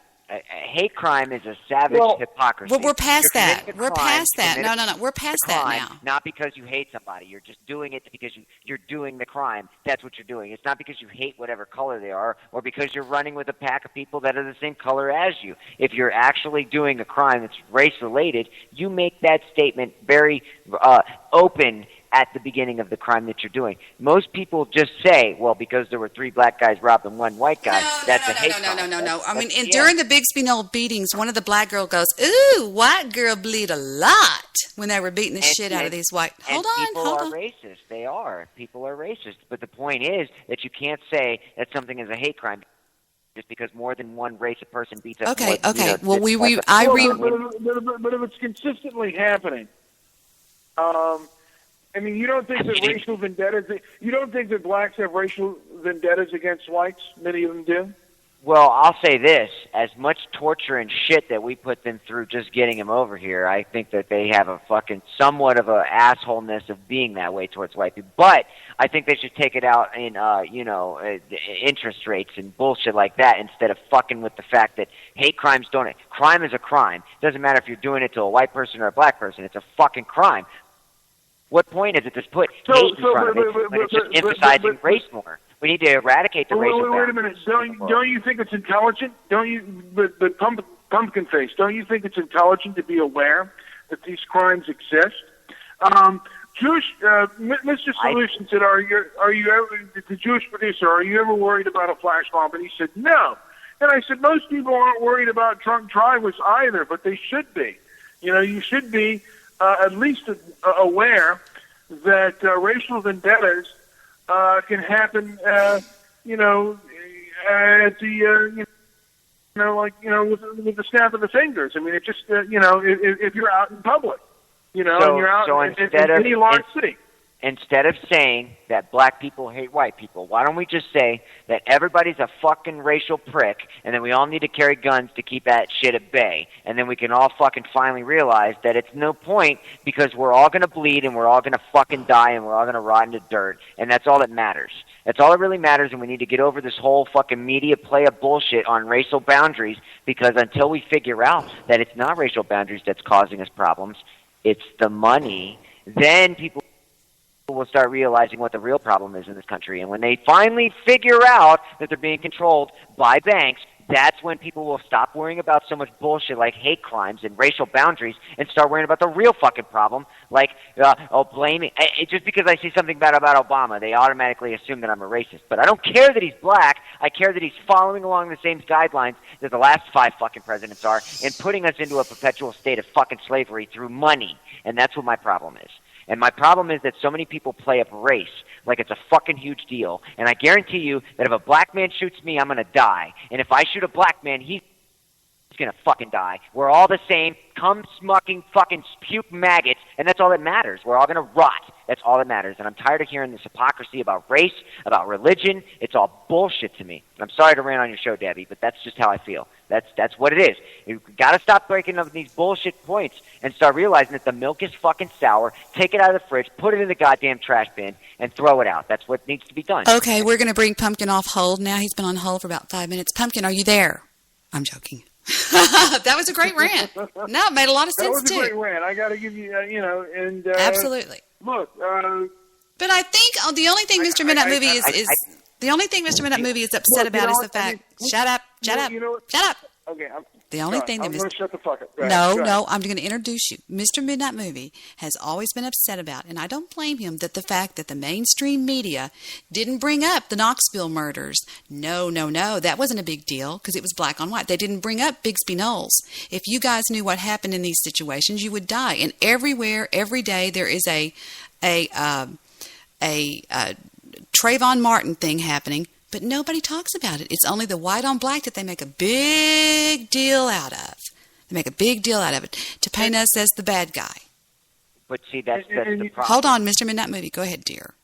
Okay, well, I just want to basically say that, you know, the banks and shit, I mean, I got limited, you know, and people should bring up that too, but people should be aware of what's going on, and when they enter outside of their house or their door, you know, and they're going into a big city, it's just being intelligent of what's around, and yeah, people should be, we can't arm ourselves in L.A. the way, I don't know where you're living, Pumpkin Face. He's packing just LA, like I am. He's right over here by me. Oh, he's in Texas. So yeah, you can arm yourself there. But like in other, you know, and that's one of the things we can be aware. But I assume that there are flash mobs in Texas just as there are in L.A. And whites should come to collectively get together and basically, you know, kind of send off these flash mobs. Yeah, go ahead. Why shouldn't the human race come together collectively for freedom? Why does it have to be white should collect against black? Why shouldn't black people be educated or white people be educated to believe in humanity? Because when you're being abused, if you're being abused, you got to come together and you know, that's just the way it happens. It's not. And whites are the only group in this country that say nothing when they're being abused. And you know what? The only reason that I'm being as civil as I am right now, and regardless of what your race, religion, or creed is, Mr. Triple M, is because, and I'm not trying to make you look like sound or anything like a bad guy, not right now, because you're having a civil conversation with me, which is very respectful, I got to say. But one thing is, you're coming off incredibly racist, and until we break that fucking stereotype, until we break that cognitive dissonance in everyday life, you're never going to see past what you're being told, and that's where I stand. I stand at that forefront of breaking what you're told every day to be right, because you got to know at some point this isn't right. This is not correct. What I'm doing is incorrect according to human bystander, human rights laws, and that's the thing. Until we all start seeing each other as equal, which I know nobody, you could say it all you want, nobody will ever fucking see each other as truly equal because of the races. Well, until we get over that bullshit, which eventually, as a race, as a human race, we will, because you shoot me, I shoot you, we all gonna die, no matter what fucking wound we sustain or disease we succumb to. We're all dust in the fucking wind. And you know what? That's where I draw the line. That's why we're all scum-sucking maggots. That's why we will all... None of this racial bigotry matters to me, because you can spout as many statistics as you want about black people hating on white people, but it's just as many white people have hated on black people in the first place and made them ignorant and told them lies to get them to do whatever they wanted to. The whole point is we've got to overcome that broken lie and know the truth that if I kill a black person and a black person kills me, we're both dead. We're both rotten maggot dust. We're both sucking daisies. That's all there is to it. And until we get over that shit, until we're done with the hatred and the bullshit in this life, until we get over the fact that we have no lives, that we're all fucking scum-sucking maggots, and that we're all equal in the dirt's eyes, in the earth's eyes, then we will finally rise up out of the ashes as a race of beings, maybe even, you know, susceptible to communications with other races, because if I was another fucking species of alien or anything out there and I was listening to this shit, I wouldn't want anything to do with it. They're going to hate me just because of my fucking race. Fuck that shit. I'm waiting to hear for the whole human race as a collective to breathe equality as it was back in 1776. And I know you guys can say all you want about it, but black men and fucking Irishmen and slaves alike were freed for shedding blood for the United States of America. And I'll be damned if we can't uphold this equality. It doesn't matter what race you are. It doesn't. Does it? Does it matter what race you are? If I shoot you, you're fucking dust, right? So where's the inequality in any of us? So you're saying that, okay, so that if people are going to gang up, I shouldn't be aware of what's going on right now. Oh no, you should be terribly aware of what's going on around you at all times. But also hold the fact in your mind that just because 4 black guys come up on you does not mean that they're doing it because you're white. They're doing it because they're hungry, or they're angry, because you would not feel the same if four white guys came up on you like they have me and beat the fuck out of me for $25 in my fucking Nikes, and then you're going to be like, oh, well, I should be racist against white people too? White people and black people have done crimes to me alike, buddy. That's just how the world works. You can't just stereotype one race because it's done it more than another. That's bullshit. We've all sinned in the eyes of God, apparently according to the Bible, if you believe that shit. And then you're like, okay, well, let's just put it down to basic physics. If you're black and I'm white and I stab you in the gut and you stab me in the gut and we both stand there smiling at each other as we fade into nothing, what's going to happen to us? That's right. We're dust. It's all nothing. It's all equal. That's the thing. That's the physics of it. You can't blame one race for another race's actions. You can't blame this and that on anything other than the fact that humans are going to be scum-sucking fucking maggots, and until we all get the fucking main picture of it, nothing is going to get better. And that's the main fact. That's all there is to it. That's the only point that I have as Pumpkin Face is that you can keep fucking coming at me, but I just ain't going to fucking die. And you know what? As a human citizen of the United States of the world, really, because we should all be united as human beings instead of this fucking racial bigotry bullshit that America can have nuclear arms but fucking Iran can't. Give me a break. Let's just all drop them and fucking figure out how to run our cars off the water. How about that? How about let's use physics to make our lives better instead of worrying about whose races and religion and all this other crap that's building up in our fucking septic tank. You know, you're going to have to put some Rid-X down that toilet eventually, or it's just going to clog up and overflow. And that's what's happening now. You just got a whole bunch of racial fucking play in the media and all this other bullshit, and I'm ranting, and I should probably shut up so that you guys can talk, because this is Debbie's show, and I'm on mute. Maggots. Let's bring Pumpkin off mute. We've had him on mute for about 10 minutes now. I really enjoyed that discussion, Mr. Midnight Movie. Pumpkin, you're back with us. What's going on? Hey, I love Mr. Midnight Movie. Incredible guy. I'm thinking about inducting him into the White Sheet Watch here. No, I'm just playing. You're a good guy. There we go. But do I get a chance? Do I get a chance to blow the 8 now? Yes. Yes. Do I get my chance? I'm muting myself right now. And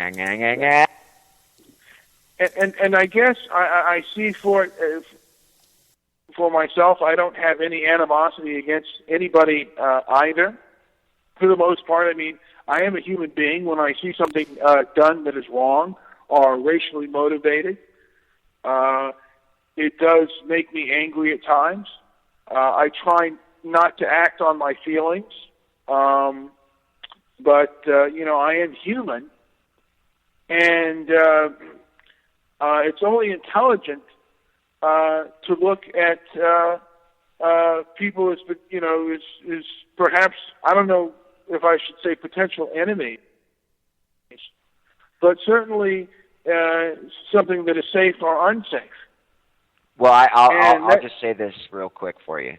Once you drop the whole stereotype of all the races and religions, you'll realize that everybody's your enemy. You have to figure out who you can trust and who you can't trust. And yeah, well, that's true to a degree, but there are always variables and things, and you're always playing the odds. Who's more likely to be your enemy, and who's more likely not? I mean, you can dive off a diving board in a cement in a pool that doesn't have any water. You can dive off one that has water. You're always playing the odds, and it's as you grow older, you want to make more safer bets. The thing that white guilt does is it takes away our natural intelligence to know who has animosity against us and who doesn't. But our national intelligence is spying on everybody in the world, not just American citizens. I mean, it just came to light. Let's take a break. Let's take a quick break. Okay. Hold on. We've been on now for exactly 90-something minutes. Let's take a quick break and come right back. I'm going to go check on that chat room. Hold on.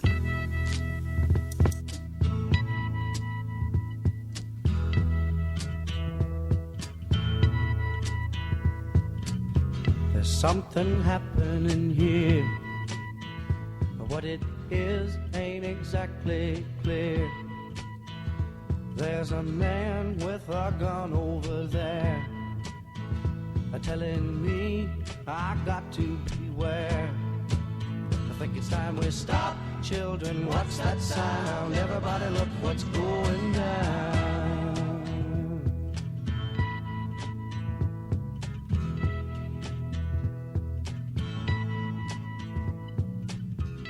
battle lines being drawn. Nobody's right if everybody's wrong. Young people speaking their minds are getting so much resistance from behind. Every time we stop, hey, what's that sound? Everybody look what's going down.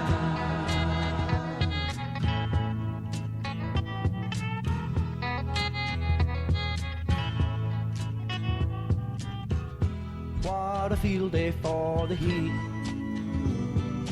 1,000 people in the street, singing songs and a carrying signs.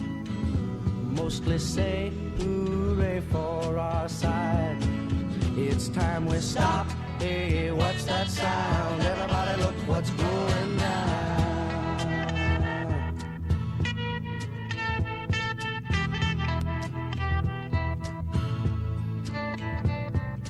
Paranoia strikes deep into your life, it will creep.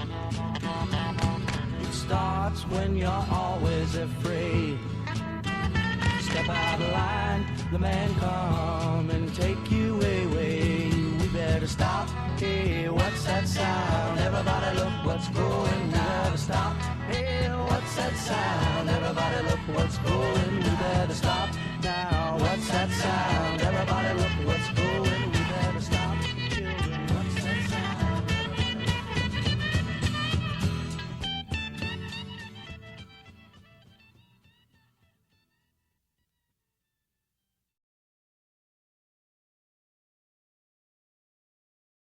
We're back. We're back. That was short.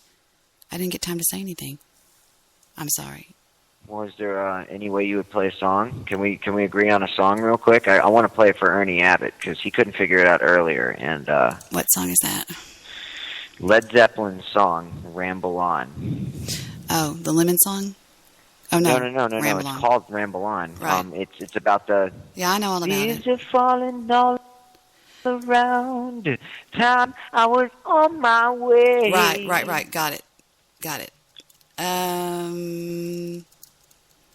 Ramble on with the lyrics or without the lyrics? No, I'm joking. Well, I mean, you want me to sing it or you? No, thank you. I got it. I'm just going to pick it up and put it on my board because it sounds better off my board. So, yeah.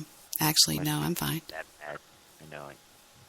So, is Maddie Bones working tonight? She's actually asleep. She's gathering sleep. I have to stay up. I slept all afternoon. I slept all freaking afternoon. My daughter woke me up. She goes, Mom, are you hungry? And she handed me a plate of dinner. I was like, dang. Lazy girl. No, they how let many me... hours of sleep do you how many hours of sleep do you sleep a day, Dad? I'll tell you what. For 20 years, I was on the clock of being up every morning at 6:30. I was taking them to soccer practice, to cheerleading practice. I had to be on point. Now that they're out of high school and they're grown, fuck them. I'm going to do what I want to do. Is the way I look at it. Seriously. That's always good. I set my own schedule. That schedule. didn't answer my question. No. How many hours of sleep do you sleep a day? 6. Really? Why? Sometimes 4. 4 to 6 is all I need. 4 to 6 is all I've ever needed. I've always been a night owl. My father was a night owl. His father was a night owl. How about you, Pumpkin Face? How many hours of sleep do you need? I love the night because I basically don't like people. There, how about that, Johnny? No, Guy. I don't like people either. Here's another clip for Guy in 3, 2, 1. I hate people. I'm telling you, I do. I really do. I've always just hated people. How many have you killed just today? Day's not over yet. My dad used to say. Day's not over yet. Yeah, because technically it's into a new day now. I'm at 2:17 a.m. Central Standard Time, so I know. Wait a minute! Wait! Did you say 2:17? I've got 3:17. Yeah, then you're right. It's my computer's an hour back. Oh man, I thought I got to turn the clocks back tonight. When did we turn the clocks back, Pumpkin? No. Sunday. Yep.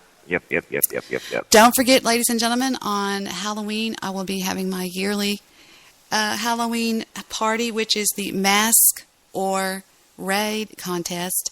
We will be giving away cash prizes that night for anybody on webcam with the best mask. Last year, Howard Stern won it. Everybody thought this guy was Howard Stern. It was crazy. And we found out what he did. He had dubbed Howard's voice And when he looked just like him. And he dubbed the voice in, and whenever he would speak, he was actually had memorized the lines, and he won $250. Now, if I don't want to accept the cash prize, does that mean that I have to, you know, accept the fact that you guys think I'm wearing a mask? Good one. Debbie, where were you for Halloween last year? Because we know you're going to be Sabrina. Where were you for Halloween last year? Last year, gosh, I was the goddess of love, Athena. I was like, it was white. Oh, shit. What'd you wear? It was just, I still have it, actually. It was just a white, it was like a toga almost looking thing. It had gold in it and stuff. It was really pretty. So you still have the same bed sheet? Is that what you're saying? No, it's not a bed sheet. It's an actual costume that I purchased. It was really, really pretty. And I mean, you see where I can just lead into that, right? I mean, that was and the hard. year before that, I was a flapper. You know, dun, dun, dun, dun. I had one of those dresses on that had all the fringe on it. It was really cute. It was red. So, and I had been working out so hard before that party that every picture at that party, it was at our house that year. The masquerade party was at our house. Every picture I looked like just svelte. I mean, I was so cut. I had been working out with the Dallas Cowboy trainer that I had to be there every morning at 8 o'clock. It was when we lived in the other house, and it was fun, but boy, he was hard. He would make us do a set, run the track, do a set, run the track, do a set, run the track. I mean, it was brutal. Your media is processing. Please wait. Thank you. Is that the song? Yeah, it's the song. Has he not ever heard this song? Who? Ernie. No, I was trying to fall asleep on the couch earlier, and he was playing his Ernie Abbott show every morning between 11 and I don't remember exactly when the show is, but I usually listen in every morning because that's about the time I'm trying to pass out on the couch because Maddie's at school. So I'm listening in, and he's talking to Donna, and they're both going back and forth, and he's like, man, I was trying to think of the song, and he did the lyrics. He sang the lyrics that I just sang to you guys a few minutes ago, and it was just kind of like, I know he's probably lurking in the shadows here, being Ernie, which is cool. Well, the closest I can get until it loads, because it still says... Your media is processing. Please wait. I can play my favorite Led Zeppelin song, which is none other than the best song they ever did, which is right here.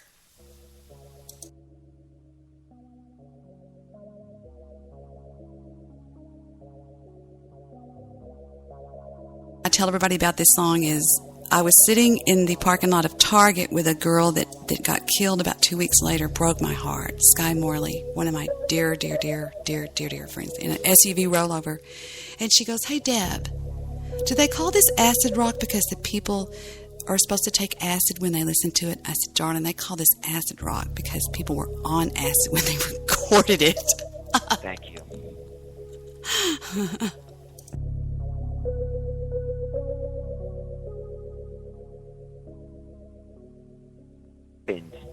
To, common sense. Exactly.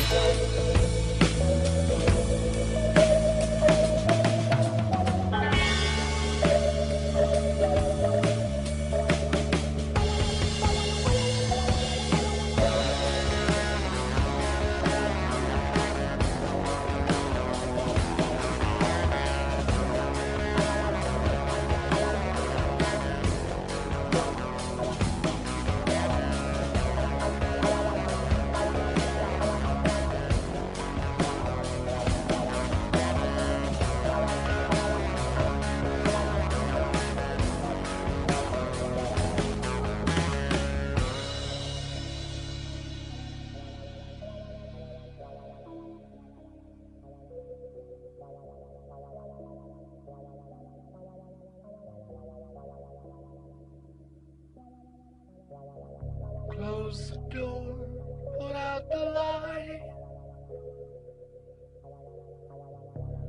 No, they won't be home tonight. The snow falls hard, and don't you know? The winds of Thor are blowing cold. They're wearing steel that's bright and true.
Thank you, Led Zeppelin. We're going to try this for Ernie. We're going to try to play it off my board. If y'all would mute yourselves and be real quiet. It'll play, but you have to be real quiet. It just breaks up the audio a little bit. Yeah, I think Pumpkin just muted himself. So here's Led Zeppelin's Ramble On Through My Board.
Sometimes I grow so tired, but I know I've got one thing I got to do.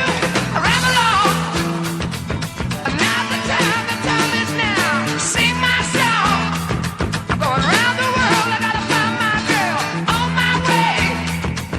I've been this way 10 years to the day. Ramble on, find the queen of all my. I had no time for spinning. I know, we're dropping. I hear the drops. And though I held sweet drink 1,000 times, it's time to ramble on.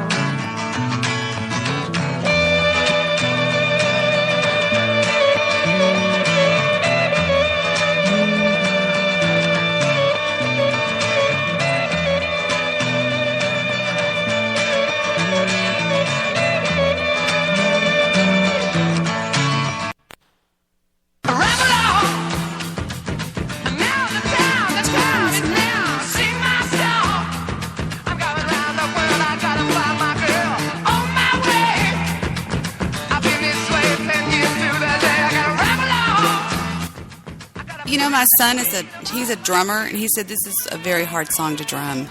You ever heard that? Oh, y'all are muted. Sorry. I was putting myself on mute. I was too. I can't be because I'm playing this. My freedom I hold dear. It's cutting out. Are you hearing the drops? Hate that shit. I even downloaded a new Skype. Well, it might be something else, though. I tested my packets and everything. I can't find it. Even the Jew tried. We can't find out what it is. Something must be with my board or something. I don't know. The evil world stepped up and walked away with her. Have you ever heard them in live in concert? They sound horrible. No, they actually sounded good when I heard them, but that was just because they were on all sorts of drugs. Here we go. 1, 2, 3. I'm gonna sing myself. I gotta find my baby. I'm gonna ramble on, sing my song, gonna work my way around the world, ramble on, baby. Do my baby. Ramble on, baby. Do. I can't just feel it in my heart every time. Gotta keep singing, baby. Do you have headphones on, Pumpkin? He's bouncing it back and forth from left to right to left to right. Yeah, I have headphones. Did you hear that? I turned the stereo off. Did you hear? Oh! I had it on stereo. Yeah. It was breaking me out. I was going, whoa. They used to do that. You know, I lost a $100 bet to my brother one time with, and I'll see if you can do this.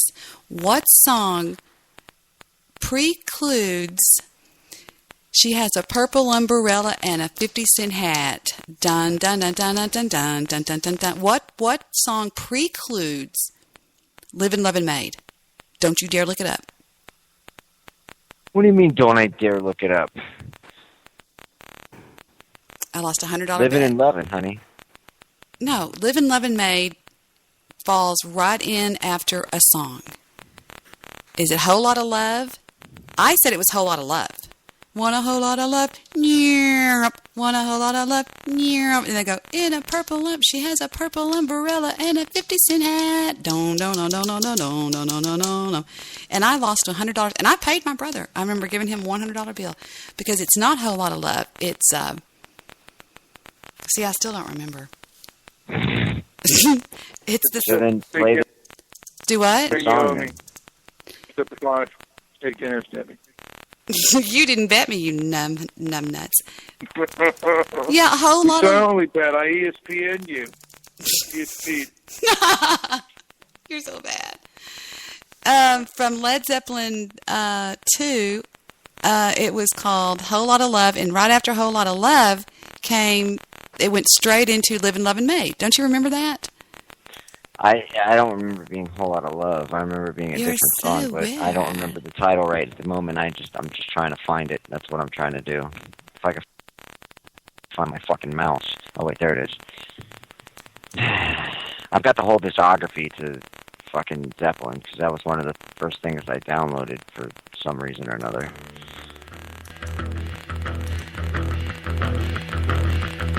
You need baby, I'm not fooling. When it loads, I'm going to go to this and see if they fall straight into Live and Love and Made. God, you're buzzing. Pumpkin face. I gotta. Yeah. I gotta get to bed. I gotta get to bed, man. I'm starting to go to bed. And I'm going to finish listening. It's all good, man. I'm going to finish listening to your show later, okay? All right, Skype me and tell me what you think. Okay, dear. Good night. We love you. Good night. Big teddy bear. He's a maniac. I love that guy. He's my best bud. Okay, keeping going. Here we go. Down inside, honey, you need I'm gonna give you my love. Every inch of my love. I'm gonna give you my love. Oh! A whole lot of love. Listen, turn it on stereo. A whole lot of love. Yeah, well, I mean, I can't sync up with it because I'm late, right? Watch me be wrong. Watch me.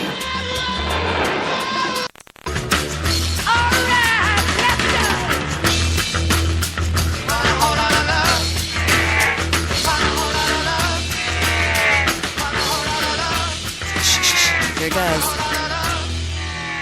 Ah, crap. Way down inside me. Shake for me, yeah. I want to be your backdoor man. Hey, no. They're not going to play it. Okay, so what song precluded Livin' Lovin' Made?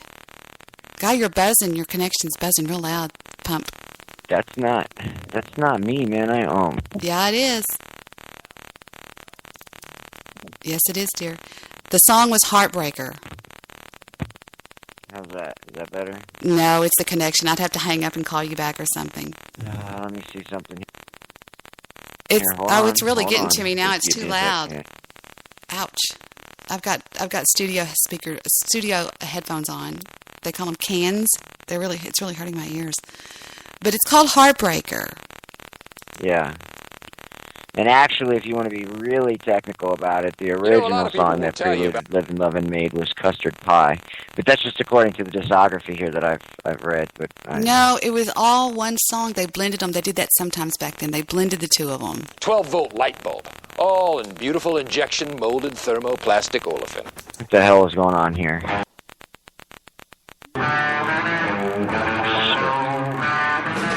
Now watch. My brother won $100 because I thought it was Whole Lot of Love, and it wasn't. It was Heartbreaker.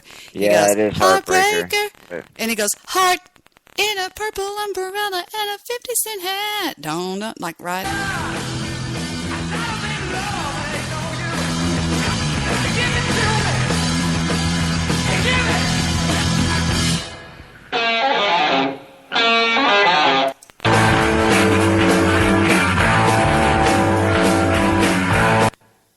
Damn it, it's dropping.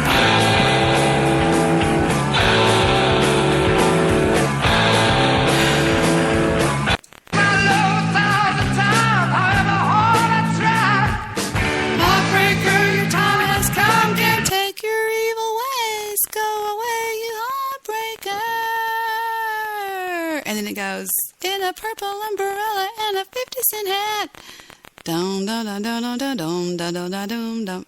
But they don't even list Livin' Lovin' Maid on the thingy. So. For $100 in Pumpkin Face Funland bucks,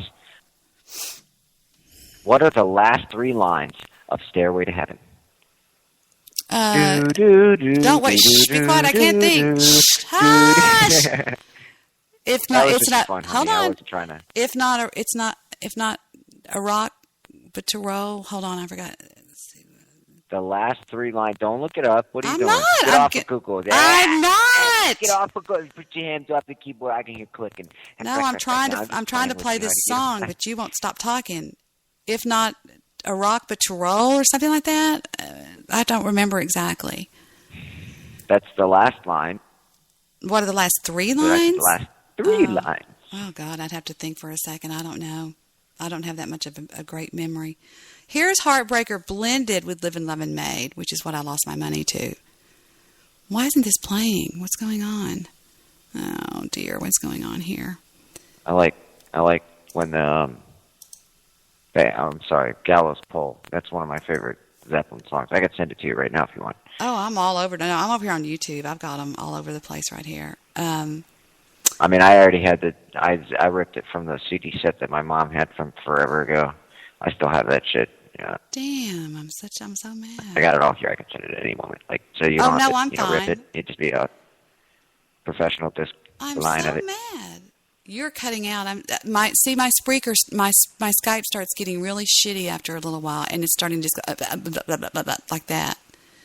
Have you heard it on my shows before? It chewed up my show so bad Sunday night I had to end the show. You're gonna have to reset your modem again, hon. I've done it. It didn't do a thing. I've done that. I've re-downloaded Skype. This is a new Skype. I've done everything. I can't stop. I don't know what it is. I'm going to have to call in the big guys or something over here. I don't know what's going on, Iwani, here. Yeah. Do not know. Let me see if this works. It's probably the NSA listening in. No, it's my fucking computer is what it is. Well, get a PC and we'll work on it. Cause I've got a PC right behind me. Which one do you want me to get? I want you to get on any PC and pick that Mac piece and toss it in the dumpster out back. Let me know when you have to turn your fucking McAfee off, bitch. There you go. How about that one? That one's a great song. Get it, get it, get it. Misty Mountain Hop? What is this? Oh, yeah. Yeah, boy. You ain't heard the Misty Mountain Hop? You I don't know, but I'm hungry. I want to go get a snack out of the kitchen real quick. Munchies, munchies, munchies, munchies, munchies. No munchies. I'm fucking starving. I didn't eat a lot of dinner because I slept through dinner, and now I'm starving. I'm hungry. Wish I could have slept today. That would have been nice.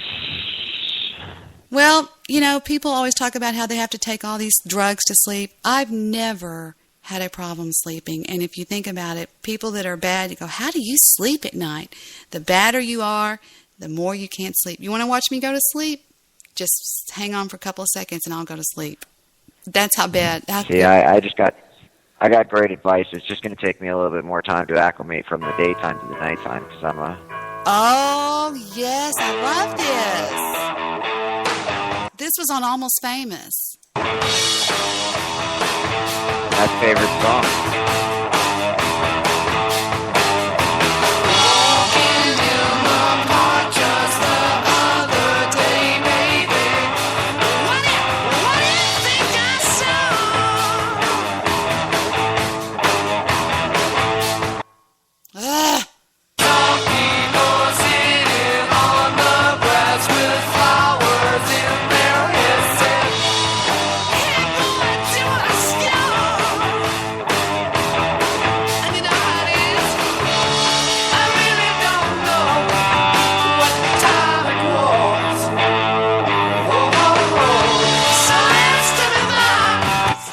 If I don't get back in time, will you bloviate for me for a second?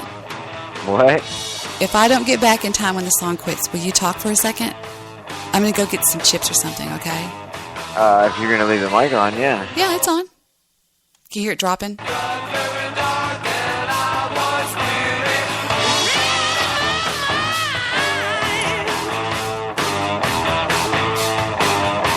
Just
the hell was that?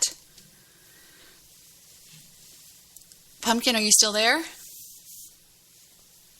Hello. Oh, wow, man. Maybe that just was totally nuts, huh? What was that? What was what? That noise. The dead air? No, the noise. There was What noise? There was some. Never mind. I don't know. I heard some weird noise when I came back in the room. Apparently my mic was muted the whole fucking time I'm sitting here singing the song and then talking into the mic like I'm stupid. The whole thing on Spreaker was muted. God damn it. Anyway. Oh, I'm sorry. That's what you meant. I'm sorry. I thought you meant mine. No, we're unmuted. No, you're unmuted, but I was muted on Skype like a dumbass, so that's what happened. Guess what? You caught Pumpkin Face being a human. I was going to sit here and eat Doritos. Oh, Deb. Can you hear me, Deb? I hear Satan. Well, I just want you to know, Deb, there's always going to be a special place in my heart for you. Okay? Above Angelina Jolie, you know what she did to get her fame, let me tell you. Oh, buddy. But no, for you, Deb, you're playing some love romantic music back there. I think I hear a little bit. Remember the contract you signed with me a few years back? Right. Yeah, you know what I'm talking about. Come on. That contract we signed together. Right. I remember. Lord, yeah. I remember it, Lord Satan. Now, I remember that, apparently, what the fuck is his name? Jimi Hendrix had come through and had some really great fucking hit a crack rock, buddy. And, oh man, you remember hitting that shit? And, oh my god. I love crack. Maybe this is me. I mean, but I know you're off of it now, right? You've already been through rehab and now you're back with your family. That's really, that's good. You're following the contract details now. That's good. Rehab. Well, I mean, even the Dark Lord has gone through rehab once in a while. I had to rehab from Saddam Hussein at one point. That bastard. But you know that we love you, right, Debbie? Just calm down. Because this isn't a practical joke. Just me being a dumbass with a fucking voice modifier, so. How you like that shit, huh? I'm sorry, I know, I'm being stupid. No, not a problem. Trust me. What was that? Now, I promise that I haven't done that before, just now. You know what I mean? Uh-huh. I'm seeing Uncle Ghoulie in the chat room, man. Well, he must be at fucking work, bothered as shit. Have you ever listened to Uncle Ghoulie's show? I haven't. I can't lie. What is this, Goose? Oh, I'm on the air, Goose. Goose. Goose. I remember the contract I have out on you right now, Goose. I heard that you're missing your Maverick. And, Tom Cruise, he's in the closet, so just back off and come on down to me. We'll work out a deal, multi-million-dollars, we'll do the whole Aladdin thing on the carpet. I don't know who you're talking about, so I guess it really doesn't matter what I'm saying, does it? Yeah. What? Mm-hmm. You alright there, Debs? Yeah, I'm eating. Remember, I'm starving because I've stayed up now. I'm eating almost like my breakfast. I'm eating stale Doritos, yeah, so no big deal. Not a problem. So does that voice really trip people out, really? I mean, I thought it was just like a comedy bit. Me? Are you asking me? Yeah, I'm asking you. Does that shit trip you out or what? I mean, what's going on? Not really. I mean, it's just a voice alternator. Yeah, it's got this thing about dog translator, but every time I turn it on, my dogs go just crazy. Mm-hmm. See? Look. A friend of mine that lives in Texas just sent me... Pumpkin. Sorry. A friend of mine that lives in Texas just sent me a song that he recorded, so let's take a listen.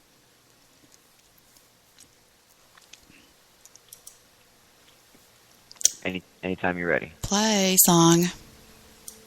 Here we go.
This is called Break It or Make It.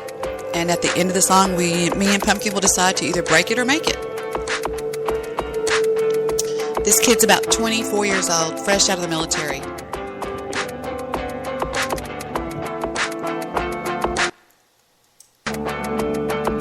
Okay, I like the first part. What did you think? I got a great bit for it, man. I need some background music just like that.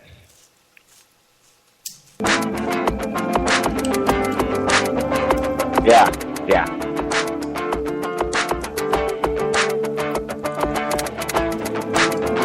What's the new Mission Impossible called background music? I'm sorry, I cut you off. No, it's cool. It's not actually the new Mission Impossible Ghost Protocol background music. I like it. What I'm saying is it sounds like I could make a great bit about the CIA with that shit. Oh. I don't know. Have you ever heard CIA Man? By who? By the Thugs? Have you ever heard the Grease Man? Well, you have to answer me first. No, I have not. CIA Man was recorded in 1962 or some shit like that, and Jerry, my buddy, showed it to me one time, and we were laughing our asses off. It's called CIA Man. It's a song. It's a not a very well known song. And and it was recorded, like I say, well, Debbie, a long time ago, and I don't know when it was, but it comes from the album Burn After Reading. And it's pretty funny. I think you especially will like it. You'll probably use it on your show. Check it out, CIA Man.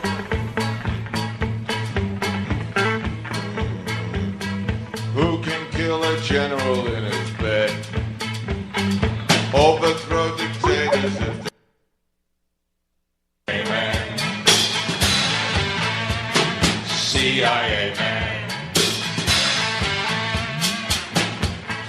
Who can buy a government so cheap? Change a cabinet without a sweep. Fucking man. CIA man. Who can train guerrillas by the dozens? Send them out to kill their untrained cousins. Fucking amen.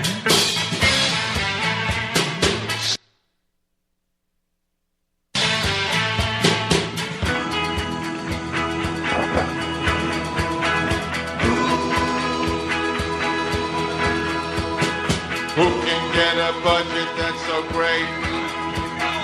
Who will be the 51st state? Who has got the secret of service?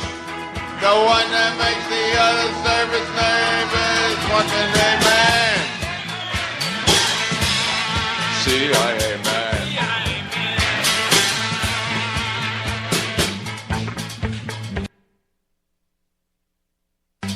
Who can take the sugar from its sack?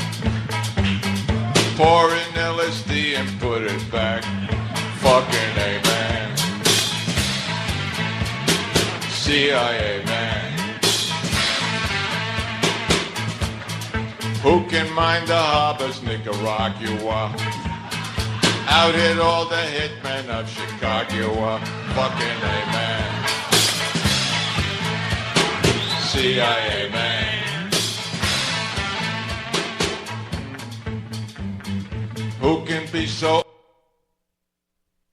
How much do you know about your family story with the power of Ancestry.com? Really?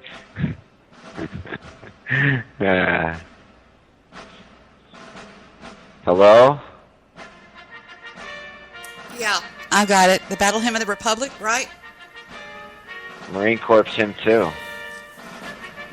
I have a beautiful picture hanging in my my den of my father. He was in the color guard.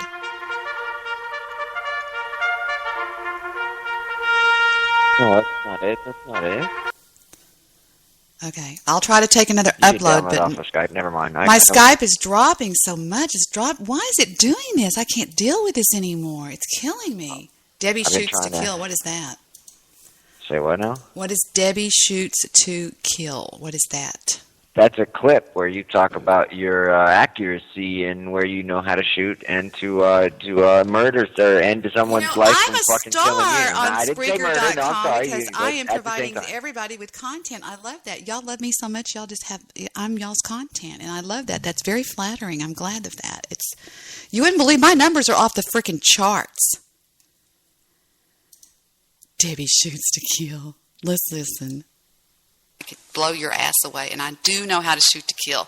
It's right by the sternum, right to the left. And I want some background music. Artery, and you're gone in about. Then you're going to have to start listening to other people's shows, Dad. Sorry. No, I said I want some background music to my clips. Oh no, I know, but I don't do it like that. Like I just add them to a whole collection of clips of whoever, and I pull that shit up on my Sam's Broadcaster, and I click through 12 different clips or whatever, and then switch to another page, and then go through 12 of those. The DC 101. Got it. Live, yeah. REO Speedwagon at DC 101. That's Golden Country. 25 minutes before 8 with the Greaseman celebrating the end of another stinking week. And nothing can go wrong today. Nothing can go well. It's Friday. So no matter what happens, it's still going to be a glorious day. Even though the 101. Greaseman Alley. Yeah. Got a cop on this end. You ain't no cop. Yes, I am. If you are, you sustained a very traumatic injury. Right here is about 11 minutes before 8. The Greaseman in charge of all the weekend activities. Stand by for action. Be fun, perking with the people. 4321101 is the phone number, DC 101. Yeah, go ahead. Greaseman? Yeah. I want you to know I love you. What? You're too young to know what love is. No, not. Let me tell you something. Love is the most powerful of all emotions. It's also the most dangerous. It's the most rewarding and it's the most heartbreaking. It's the most fulfilling and it's the most depressing. It's the most...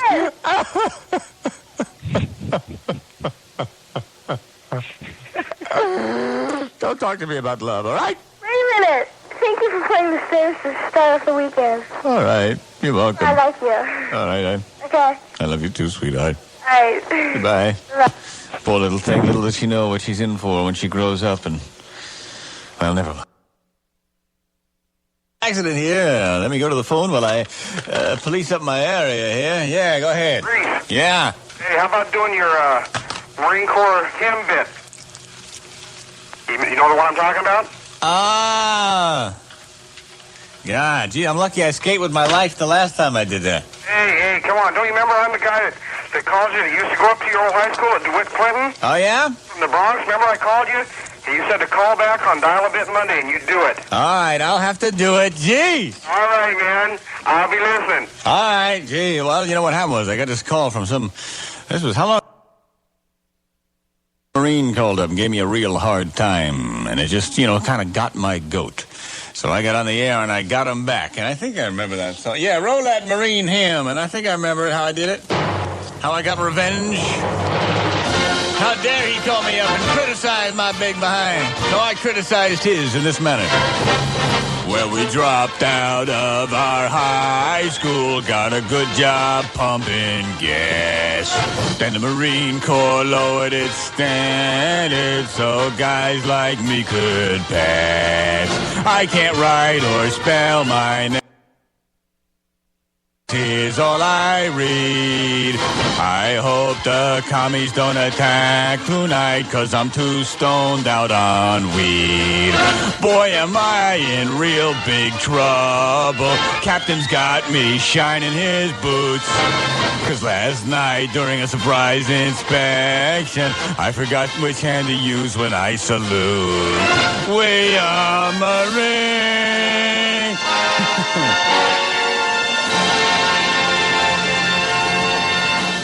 I don't really mean it. I don't. That was good. That was really good. You never heard... What? I said that was good. Did you like that little tidbit there from the Greaseman? Because he's got fucking 20 years of bits, and I haven't even begun to touch it for an hour every day. Listen to what happened when Phil Hendry called me out one night. Phil Hendry's huge. Listen. If it'll play. I'm going to bring on the line right now a very prominent feminist, Oh, great. Well, Bob, you knew it was going to happen. She also hosts her own. She hosts her own radio show on public radio. This is why my haters hate me. Some people go on Blog Talk Radio like Desert I Rose. fucking hate you. Fuck you, Debbie. And they go in there and they talk to their chat room, okay? Some of us have content, guests. We host the Anonymous, the Occupy movement. I mean, I could go on forever. And some of us even get a bit on Phil Hendry. She does Daly's Daily radio show and is on the line with us from New York here this evening. And just turn that down if you wouldn't mind, bud. On the line with us tonight from New York. How are you, Debbie? I'm doing just fine tonight, Phil. How are you? Second, Debbie, I wanted to mention that Debbie is hearing impaired. And so... Is that why I can't understand a word she's saying? Yeah, she is hearing impaired, but has achieved quite a lot in her career, and I think you'll find her interesting. Go ahead, Debbie. Well, I just called to say that after listening to what Bob said about the woman that walked in, and I felt that he was really being rather sexist towards that woman, but... I'm sorry, I can't understand what she said. All right, she said when you saw the lady walk in... Hold on for a minute. Am I to understand that you understand her? I do, yeah. Am I the only one that she doesn't... I don't know, Bob. I understand what she said. If you want me to interpret... Yeah, that would be really great. Wow. Hey, now wait a minute, Bob. That's really sexist. Okay, now wait a minute. I got to be fair, guys, and show y'all what really happened one night on Phil Hendry regarding yours truly, and that was my version of it. This is what really happened. Well, I was using that as a way of giving you a gauge. All right. I'm going to bring on the line right now a very... oh, great. Well, Bob, you knew it was going to happen. She also hosts her own... She hosts her own radio show on public radio. Debbie Daly, she does Daly's Daily radio show and is on the line with us from New York here this evening. And just turn that down if you wouldn't mind, bud. On the line with us tonight from New York. How are you, Debbie? I'm doing just fine tonight, Phil. How are you? I can hear you fine, yeah. I'm doing just fine tonight, Phil. How are you? Well, hold on for just a second, Debbie. I wanted to mention that Debbie is here. Damn it, that was the wrong one. That was the one I did. The one that Phil Hendry did that was the real one was... It sounded like fucking Rush Limbaugh. No, it's Phil Hendry. He's bigger than Rush Limbaugh. It was... Oh, I'm in Mr. Midnight Movies. Let me show you what he did. What he did is somehow or another somebody called in and he got my attention. He listens to one of my shows, and it was a fucked up audio night. Couldn't hear a damn thing. Now, this has been verified on Twitter with Phil. He goes on the next night, and Phil Hendry does all his own call-in voices. He works with 3 different microphones, and he's a genius. And they call him a genius. And one night he took a pop shot at your... Wait. Go ahead. I'm sorry. Mm-hmm. Well, not if you're going to be like that. Never mind. Sorry. Well, I was in the middle of a story. So I know. He takes a pop at me on the air, and it was very inflammatory. It was very funny, very inflammatory, very insulting. And so all I did was I redid it, and I made it out. I made it look like he was actually talking to me, but to hear how Phil Hendry did it is hysterical. It was very insulting, but it was funny. So, what were you going to say? Well, no, my question was, you're saying that this guy does all of his call-in voices by himself with 3 different microphones. Is that right? Am I getting that? Right. So then he knows all the questions that are about to be asked to him? Right. At any given time? Right. So then you're only getting a one-sided view of everything. It's all done in fun. I wouldn't take it that serious. I mean, there's no side points. It's just he's a genius. Here is the real one right here. It's on the... That's the question. Do what? What is he poking fun of? Just listen and don't take it so serious. Some things in life are just goofy and fun, and that's all this was, okay? Here it is on my show, which aired, it says 2 months ago. I don't know when it was. There's probably a commercial, but we'll see. For some reason, I never downloaded in my commercial. Blog Talk Radio is full of ads. That's all it is ads. That's the main reason I left BTR was the ads. And she left BTR to come over here and stalk me. And my biggest stalker did this hysterical show the other night that major lulzy. And But Debs, babe, by calling them stalkers, you're giving them more power than they deserve, if that's what they are. If you hire a private investigator, he admits on the air, which I never lie, that he hires a private investigator to chase me and my daughter in real life just so this sick fuck could find out where I live. Would you call that a stalker?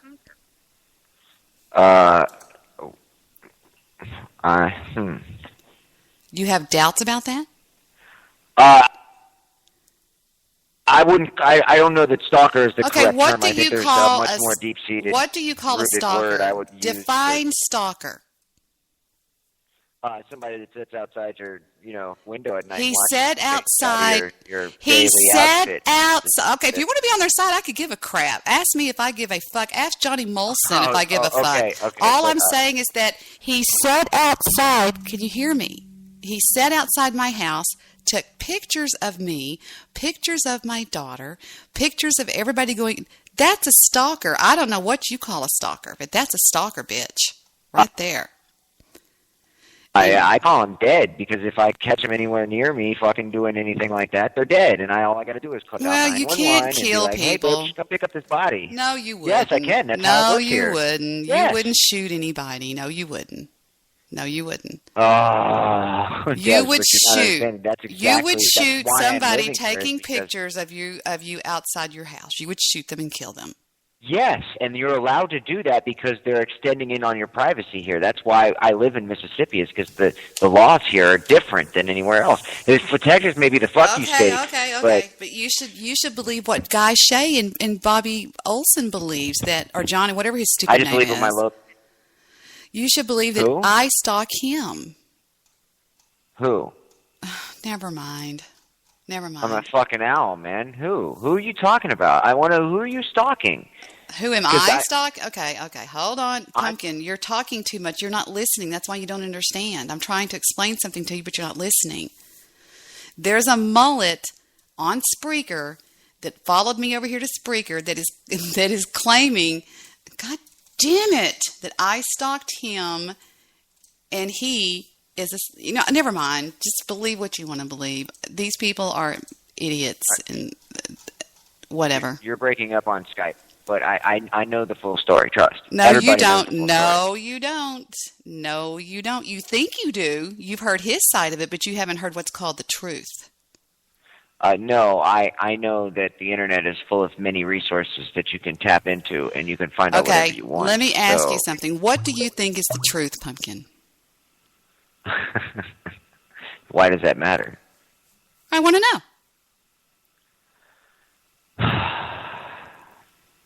The truth is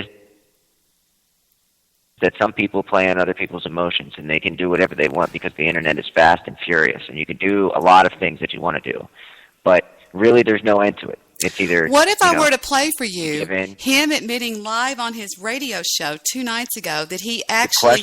You're not listening. You always cut people off. Why are you cutting me off? No, I'm not cutting you off. Yeah, you are. That's called cutting me off. Okay, I get to talk now. It's like back and forth.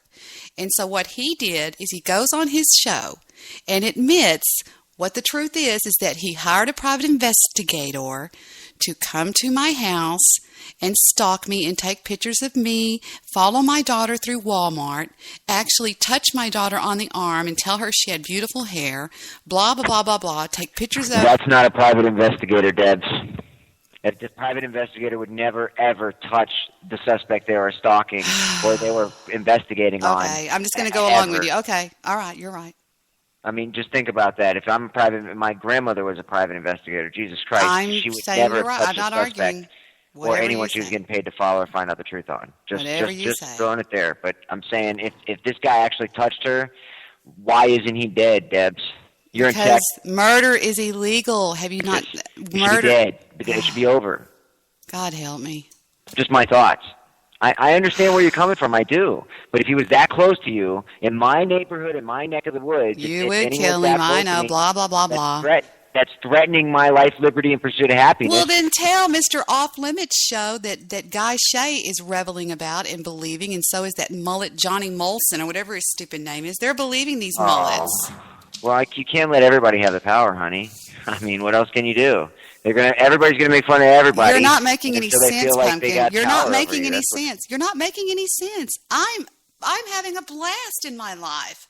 What do you mean? You were doing great in Jay's chat tonight. I mean, like fucking people were Skyping me saying that you were cloning Johnny Molson. Baby, that is about one half. That's one half of my power. Come the fuck at me. Is what I say, not to you. That's sounding a little conceited, though, honey. Well, why would you do that? Come at me. Because do you know what these mullets have done? Do you know what Gay Shy, about what Johnny Molson said on his show and on other people's? He's believing these mullets, and he is going to be made the biggest fool when he finds out the truth of what's really going on with these people. So? What do you mean, so? Why even worry yourself about that when karma comes back to harm whoever Do I sound does? I mean, worried? It's come back to kill me in the brain. You sound more seriously. worried than I do. You're telling me to kill people and shoot people. Do I sound worried about it? I'm saying if you feel that you are threatened in any way, shape, or form, somebody is close enough to touch your daughter's hair. You're taking this the wrong way. You're acting like I'm going, oh my God, I'm so threatened. But I'm that's just telling you did on Jay's show that night. That's what you did. That's what you portrayed on Jay's show Can you that let night. So a lot somebody of us else had to talk? deduct. God damn, you won't let anybody talk. You won't let me talk. You just keep bloviating over me. Because when I walked into the chat room and I heard that voice on his show on purpose, she came there on purpose because they were launching Operation Desert Spreaker, whatever. It's a little gang of people. There's about 8 of them that don't like me because Desert Rose is the queen of the little hate group, and it's just a bunch of bullshit. And they're laughing now because they suckered in Molson, they suckered in Shay, and they suckered in a lot of people, but they didn't sucker in anybody else. And I think it's funny that the 2 biggest bloviators on Spreaker got suckered into their bullshit. Well, you're going to have to understand that life is like a giant high school, and if you can't beat your head into a few lockers and show them you got some fucking balls, then there's no point in fucking being alive, hon. That's all there is to it. What do you think I did? You're talking like I didn't do this. What did I do tonight in Jay's chat room? Oh, no, I'm not saying... Oh. Okay, I'm trying to be fucking in the middle here, because if I take one side or the other, it doesn't matter. I'm fucked. So what am I supposed to do? I'm just supposed to show up. Oh, I see where you're going with this. House and start tapping. That's all I'm saying. And I don't want to do that. I just want to remain here until the Patriot movement calls and everybody marches on the Capitol and lets this government fucking out of existence. Pumpkin, calm down. All right. Happy place. See, and I need for people to stop fucking around and bringing this drama, and let's just try to do some great radio here for some good ratings. Well, then tell them to shut the fuck up. And here's some more. You can't do that because I can do anything I want because you won't. I'm just going to go on mute and you can talk the rest of the show. How about that? That's not what I'm saying, Debs. That's what I'm saying. That's not what I'm saying. That's what I'm saying. I'm saying government rules that truth comes from the barrel of a gun. Okay? That's where truth comes from. If I had a gun, I'd shoot you right now. And you'd be much obliged to it if I was honestly threatening your life, liberty, pursuit, happiness. Okay, and hold I'm not on. doing anything. We're going to hear about Stoic Calm from Mr. Midnight.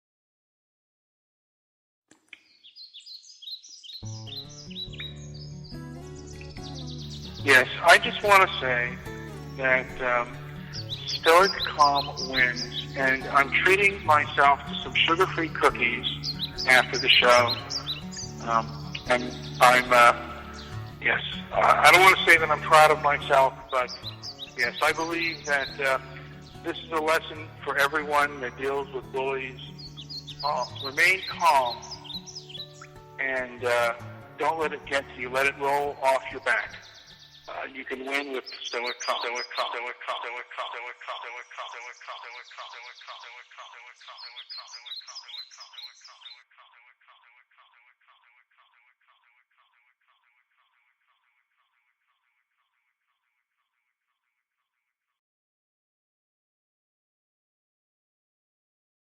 talk to you with Mr. Jew, and he fucking snotted me down because I say the word fuck as much as I do, and I'm sorry. But I mean, like, I'm confused here. Do you want me to go shoot people, or do you want me to fucking stay here and just rant about government? I just don't know what to do anymore. You know what I mean? We are off air, aren't we? Hopefully. Yes. No? Yes, we are. Well, I'm just saying, you're probably recording it anyway. I don't want anything. No, we're on the air. I don't want anything from you but just a friendship. That's all. The only thing I said, and if you play back the audio, you'll hear, all I said was, just remember. Sorry. Just remember me saying what the truth is. And in the end, Guy and Johnny, who bought into their crap, will be the ones that he who has the last laugh will laugh loudest. That will be me. I'll say, ha, ha, no, you believed him, Johnny. You said that I was this and I was that. And I think it's going to be great. But what at the end of it all? And nobody's doing anything for ratings. What difference is they what use difference my? is any of it going to make? Let's change the subject, okay? Because no, I'm not conceding to anything. Nobody beats me. That's for goddamn sure. But I'm just going to do it just to, never mind. How about that? Let's change the subject. You're getting so stressed out about stuff. Why do you get so stressed out? I don't know. Well, you don't need to do that anymore. You need to stay calm. I miss the sunlight. I miss the sunlight. You need to get out more. Yeah, but I work at night, so I got to keep this fucking heinous schedule, and it's starting really to fucking break me into like 4 different pieces, and I don't even, I don't even see my old lady anymore, and I'm hurt, and I am. So everything's pissing me off. Where's your music at? Here, let's play your music. I'm subsidizing with substance, and it's just fucking me up, man. I know, I'm not supposed to be. It's just how I feel. It's not. I really don't want to do this on the air, but there you go. That's how it is. This has been a moment with And if my old lady's listening out there, Gino, I miss you. You got to do Night Talk Weekend Edition more often because we want to hear your sweet round mouth. And if you ever, this is why I love you, Pumpkin. You can play along with a joke. He can take a joke, man. Spot under a bridge. Dino? I love you, Pumpkin. I do bits about them. I did a whole fucking stripper bit about you, Kiss Kiss, Holly. I mean, all the fucking Spreaker women. I did a whole thing about all the guys, all the main hosts of Spreaker that I like listening to. Fucking pounding the tables with dollars and 20s. Trying to get some nookie. And then, God damn it, these 2 girls come out and the DJ introduces them as Rick and Dino. And you're like, God damn it, man. Ah! Did you hear Guy's show tonight? Oh, it was fucking epic. Yeah. When I kept going, what was it? I love crack, or what was it? I do crack, or what was it? Oh, it was wait, that was you? Oh, it was fucking hysterical. Oh, it was greatness. It was good. Shouts out to Guy Shay. No doubt about it. And, I can handle Guy Shay because he's not really down and dirty. He does it for fun. I know why Guy does it because he told me in privacy, Debbie, this is because we only fuck with the shows that have a future, that are some, be thankful that we're fucking with. Now, Johnny Olson, is it Olson or Molson or that guy? I don't know what you're talking about. That guy Johnny? Who? That guy just attacked me in chat rooms and saying, really, he talked about wanting to fuck my daughter in her mouth and in her skull and all this horrible stuff. Come on, man, that's crossing the line, dude. You know what I mean? He's in there trying to call out my real name and all this real shit. So he's just a hater. I'm just putting him in that category. I don't give a fuck if he's your best friend. How long have we been on, Debs? How long have we been on? What's your encoder say? What do you mean, how long have we been on? What does that matter with what I'm saying? No, I'm trying to figure out how long we've been on, because how much time you have left before I say anything else, because I don't know that I want to get into any more of this, because I don't know who you're talking about, and I'm just kind of like trying to catch up. Okay. Well, anyway, so much for your little sad music that we played, and we'll just move right along and play something else here. Because do you like Marvin Martian?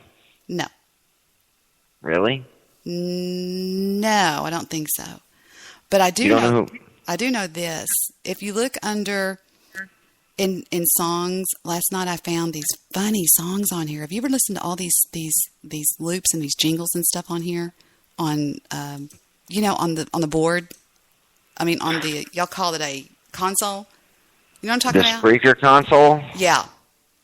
You're talking about the SFX, or are you talking about the music? The music. It's called section. Jingles.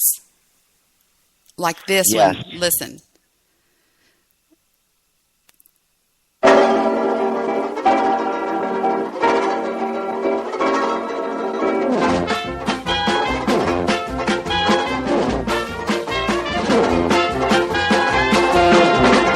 You snickering, floppy-eared hound. When courage is needed, you're never around. That's too loud. Do you know what that's from? A cartoon. I don't know the name of the cartoon, but I know it's a cartoon. But the fact that you don't know what's cartoon. Okay. You should. Okay. It was Stop That Pigeon, Stop That Pigeon. I mean, I could try to guess. Do do do do do do do do do do do do do do do do do do do. Any guess at all? Come on, Des. You know it. That's you the look horn. just like her. It's Penelope Pitstop, and that quote Wait. The Perils of Penelope Pitstop, right? There you go. And that quote came from that douchebag Dick Dastardly, which was great growing up as a kid. I get to say Dick all I wanted. It was great. But Dick Dastardly did it on TV. Yeah. And I found another one that I thought was funny, which was right here. It was Josie and the Pussycats. They've got some funny ones on here. Josie and the Pussycats. Yeah, I know. I remember them. Long yeah. Tails, and here we go. Josie and the Pussycats.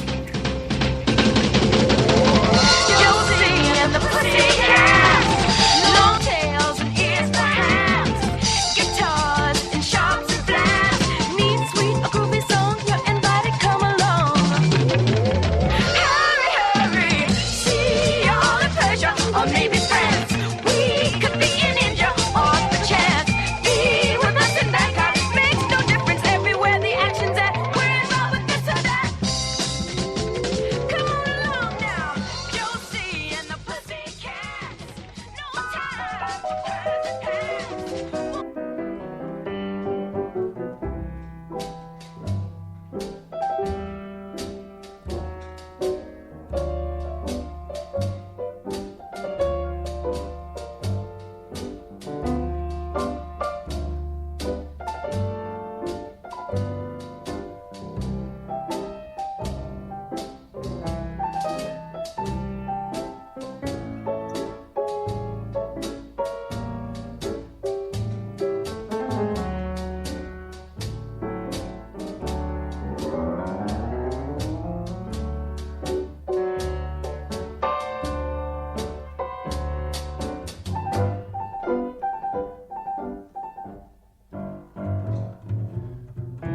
You're Annie in a symphonic mood. Or should I said mellow mood? Anyway, folks, it's a mood.